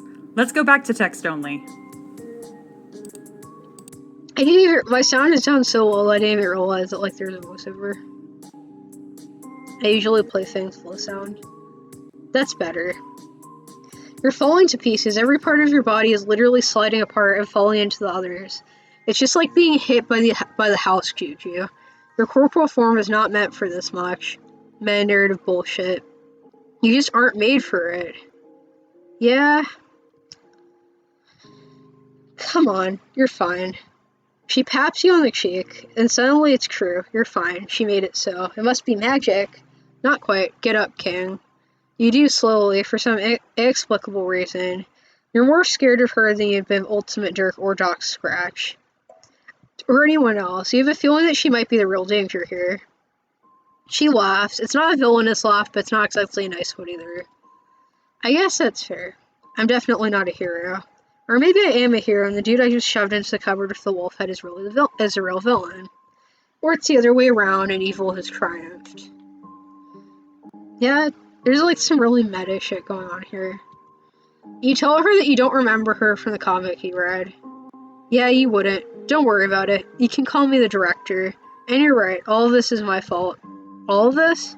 Yeah, I'm the reason you couldn't reach your friends. I'm the reason your memories got wiped. Wait, why? Why would she do that? Because I wanted to try something, and it wouldn't have worked if you hadn't gone in with an open mind. Because you really made friends with any of these kids if you'd known what they had waiting for them at the end of the line. Your snap response is an overwhelming yes. Of course you could. You make friends with anyone, but you know deep down it isn't true. Because you really have looked John in the eye if you'd seen him get bored by a video game monster and then lose his virginity in the back of his dad's car before literally dying.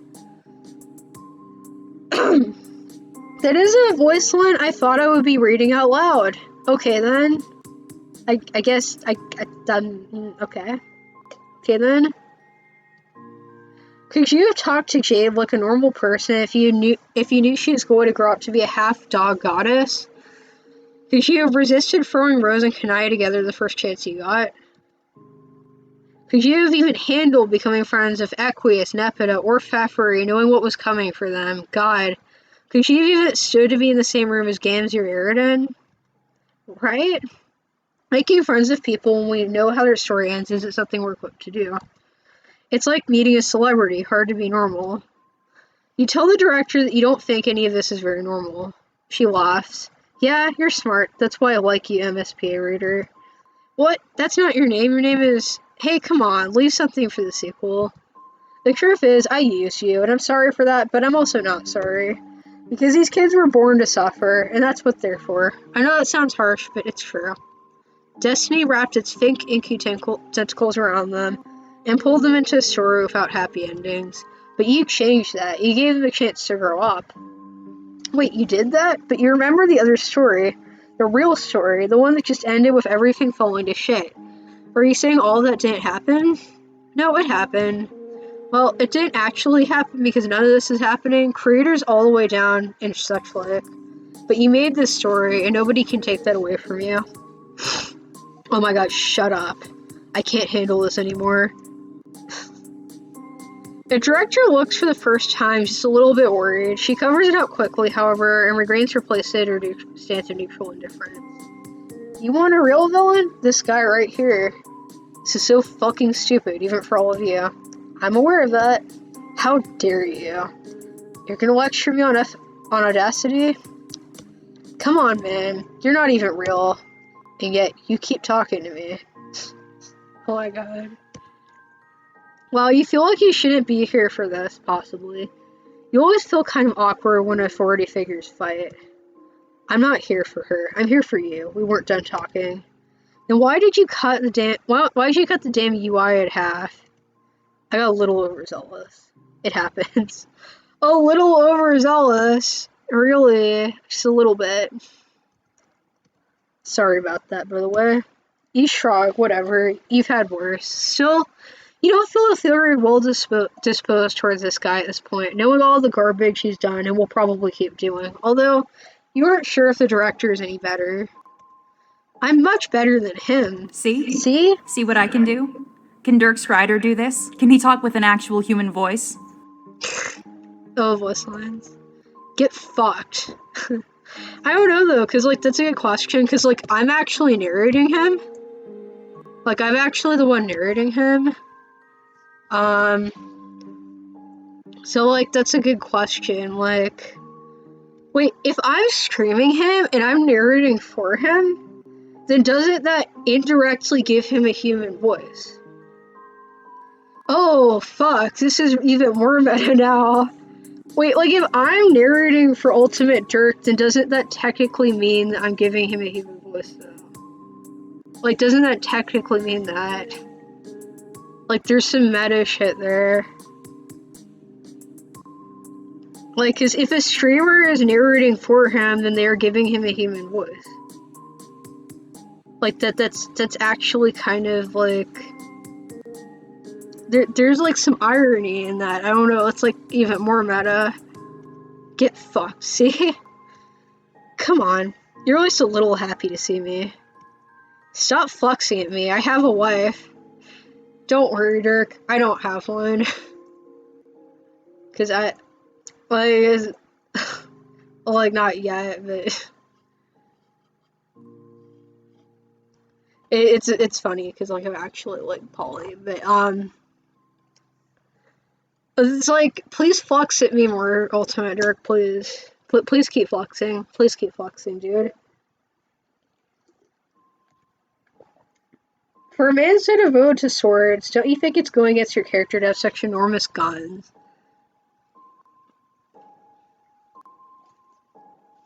Just gonna keep sipping my drink here.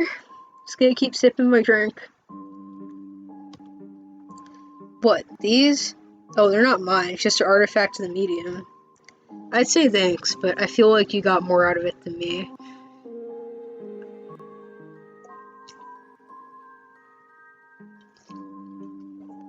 Well, someone is getting something out of this.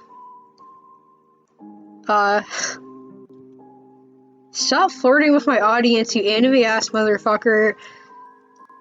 Oh, it's... I mean, it's working. If he's flirting with the audience, then it's working. If he's flirting with the audience, then it's working.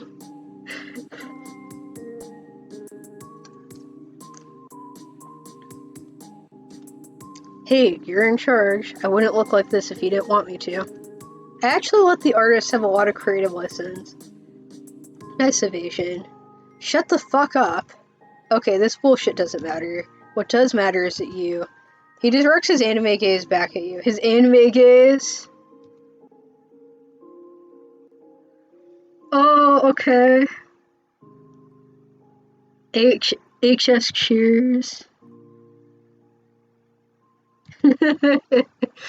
Yeah, the first is real. You're off area Dirk because, like, the first is real.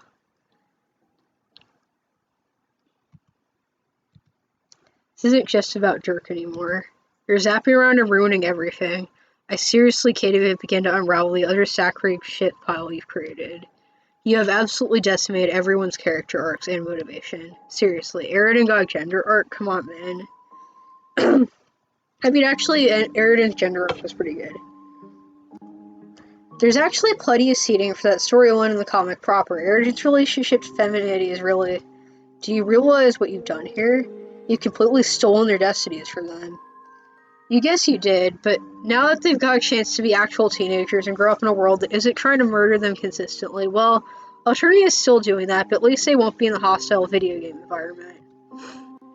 You've ruined them. But they're happy. Happy people don't get stories told about them. That's not necessarily true. That is not necessarily true. That isn't true. That can't be true. You look to the director for help. Surely she knows what to say. After all, this happened on her watch. She isn't looking at you. She's looking at the ground. She knew what she was doing the whole time. She knew how it would have to shake out. When were you planning to tell them? I was getting there. She knows that. The prince knows what he is talking about. Nobody has thought more about causation and narrative flow than he has. Wait, he just starts narrating, like, the middle of the thing. He just starts narrating. Oh my god. Fuck. You shake your head. For a second there, it felt like things got a little screwy. Hey! She claps her hands in Ultimate Dirk's face. Oh my god, the surprised Ultimate Dirk face. I don't know, there's just something hilarious about that face. Like, seeing Ultimate Dirk, like, have that face is just kind of funny. I'm sorry. Cut that shit out. Leave him alone. And stop wasting my time. She sighs. Fine. She appears to gather herself, folding her hands in front of her like she's about to recite a poem. This has been a really interesting experiment, and I'm glad we got to do it. I've definitely learned a lot. But look, I need you to go back and give that beta to John. Because without that, they never play the game, the story never gets told, you never read the story, you were never here. Wait. Isn't this just another timeline? A Doom timeline or whatever the fuck? The director shakes her head. No, it's a retcon. What you'd be doing here would be turning the Alpha timeline into a Doom timeline. And since the story is technically ended and started again, and then ended and then started again so many times, switching tracks at this point would corrupt it beyond recognition. You would cause a paradox so catastrophic it would literally tear the multiverse apart. You mean like the scratch? Worse than the scratch, this would be the blackout. Utter ruin.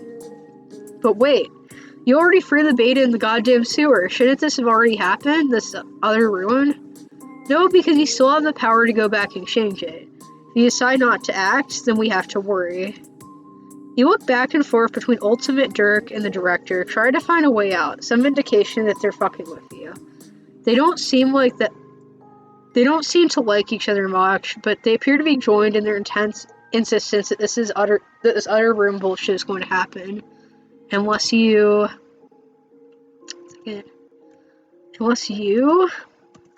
betray all of your friends and unravel everything you did here. What was the point of doing any of this if you're always just going to have to lose it all in the end? The director shrugs. What's the point of doing anything? What's the point of living if we know what's going to end in death? Why do we open up a book if we'll know we'll have to close it? Yeah, that's what you're asking. You don't just want more questions, goddammit. I'm sorry, I don't have any answers for you. Just an option screen. Well, I know what to do here. Sure, your friend's fine. You know what, fuck both of you, you'll do it, but also fuck you. That's fair. Thanks for being reasonable. Get out of my video game. I don't think I will. It's not me, like, no, I don't think I will. I'm gonna stick around and watch everything you try to do here to flush down the total load of bad spin-offs. The director takes a step towards him. They aren't fighting exactly, but they're doing something. You have the distinct expression of two people fighting over a pen, or elbowing each other out of the way in order to type a keyboard. You are feeling a little dizzy again. Andrew Hussey would never do this to me. The director takes a long, tired breath. Sorry about that, where were we? You turn away from her, you don't want to talk to her anymore, you just want to get this over with. I get that. I'll let you be alone. I'm sorry, kid. The director fades slowly until it's like she was never there at all, but the horror of the pit of ice has opened up in your belly, that's still there, and it'll never go away. Once you consign all of your friends to a hero's journey full of pain and heartache, what will happen to you? Well, will you just vanish? Will whatever iteration of you that was created for this story just cease to be? When the book is closed, what will you be? Zap. The mailbox is here. It's all full. The little floppy dealie is up and everything. With difficulty, you pull the beta out, scratching the rest of the mail across the yard. Scatter the rest of the mail across the yard. Fuck you, bills and coupons. Get a job. Up in the house, you see a friendly face looking down at you. You take a deep breath. Alright, I know the secret to this. In case anyone doesn't know how to get, like, the true ending, I'm just gonna show you guys. So you just click your character, that's what you do.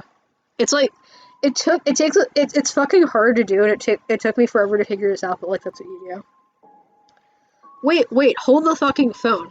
Who is in charge of this story? Not Ultimate Dirk, not that director, and certainly not the guy who got shoved into a room full of wolf-head. It's you. It's always been you. Why are you just doing what they told you to do? There has to be a third option. There's always a third option. When the scratch happened, everything should have been erased. Everything was erased, except it wasn't, because someone intervened. Jade drew all of her friends close to her and kept them safe. She saved them.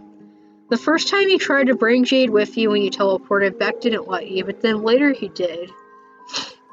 Jade told you he'd been just acting like a normal dog. Jane told you that Godcat had just been acting like a good little kitty, almost like their powers were gone. You pace in a quick circle, and then you hear Dad's car pulling up from behind you and zap out of there before you can get caught again. Zap.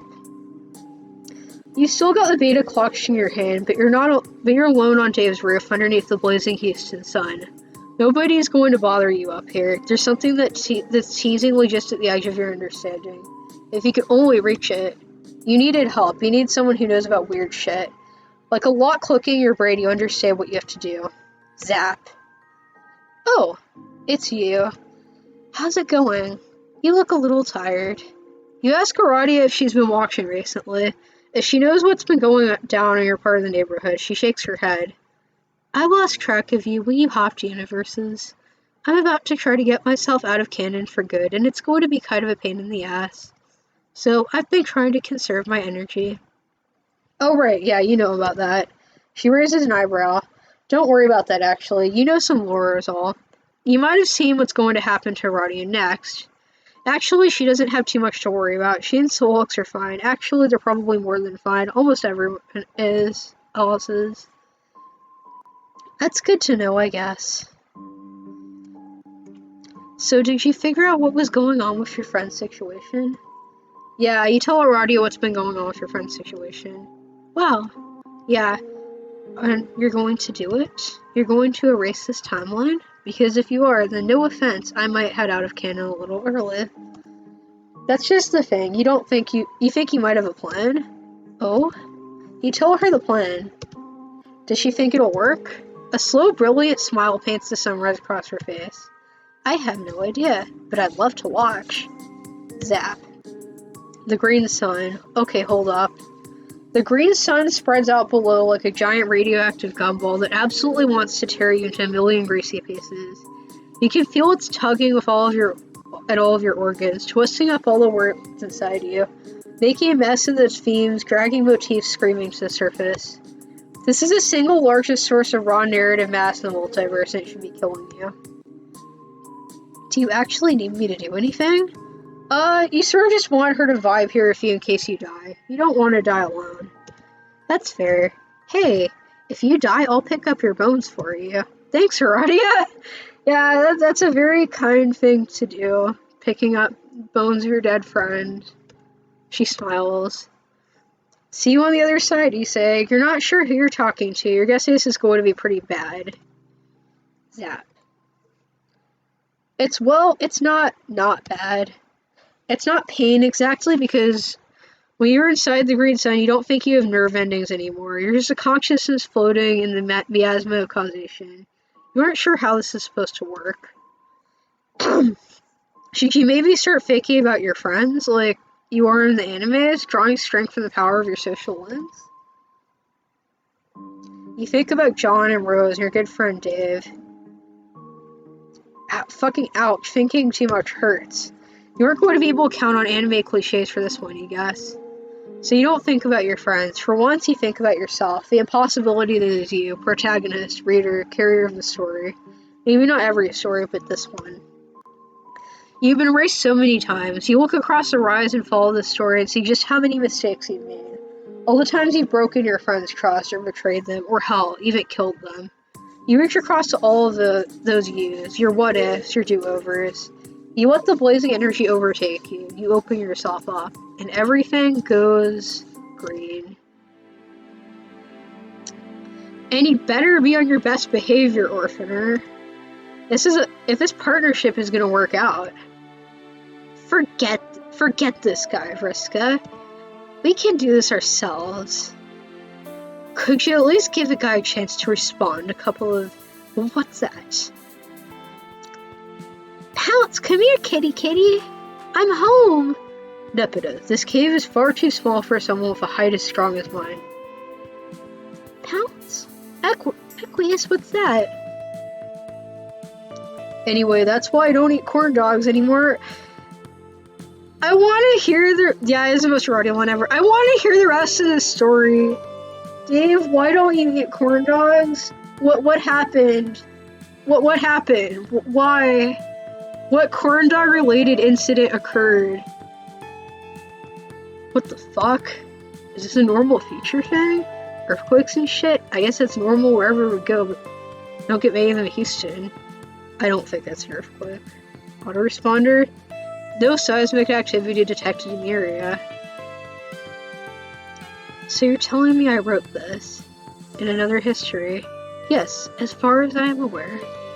Incredible. It's very boring. I think it's brilliant. I mean, the green sun pulses around your slowly collapsing being as you feel it subsume you. You feel yourself unspooling, swallowed in light. You think of how you came to be here, where you are right now, and the choices you made along that path. What are the odds that you that prevailed in this one? It's probably something that could be mapped out, but you're so busy eating the fucking sun with your whole body to figure it out. Instead, you sink into the feeling of connections that hold you together. The bonds you created are threaded for your arms and your belly and your heart. Your body is nothing, consumed by flame, and yet you feel yourself start to become zap. The mail goes in the box. You are the ultimate mailman now. You have gotten, god-tier mailman powers. You are a true mailman. You are now a true mailman. Okay, get ready. This is gonna be the best. This is the best part of the movie. All the classic memes come from this part. John, every part of this movie is hot garbage. Hot trash. It's not that bad. I want to see the guy put the bunny back in the box. Guys, I've actually watched Con Air. I've legitimately actually watched Con Air. And Carcat's right. I'm sorry, I got side of Carcat on this one.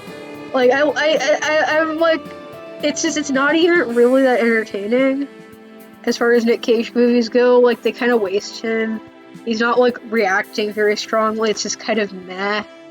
It's not even the funniest Nick Cage movie, really. It is just kind of, meh. This movie is so bad that the drones are approaching your neighborhood. Yeah, it's a movie. Con Air broke the universe. Yes, Carcat, that's what happened. It's too late for the human race. Darkness seethes at this timeline. In the distance, you hear what might be cracks, splinters through space-time. Reality is compressing and falling apart around you in a cacophony of breaking glass. All of your friends, all of their dreams rendered away to nothing, all of it unraveling. No. No. It doesn't disappear.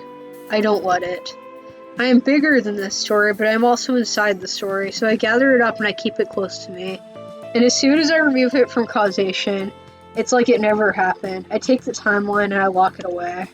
That's what it is. It is a locked timeline, and I am its guardian. Its first guardian.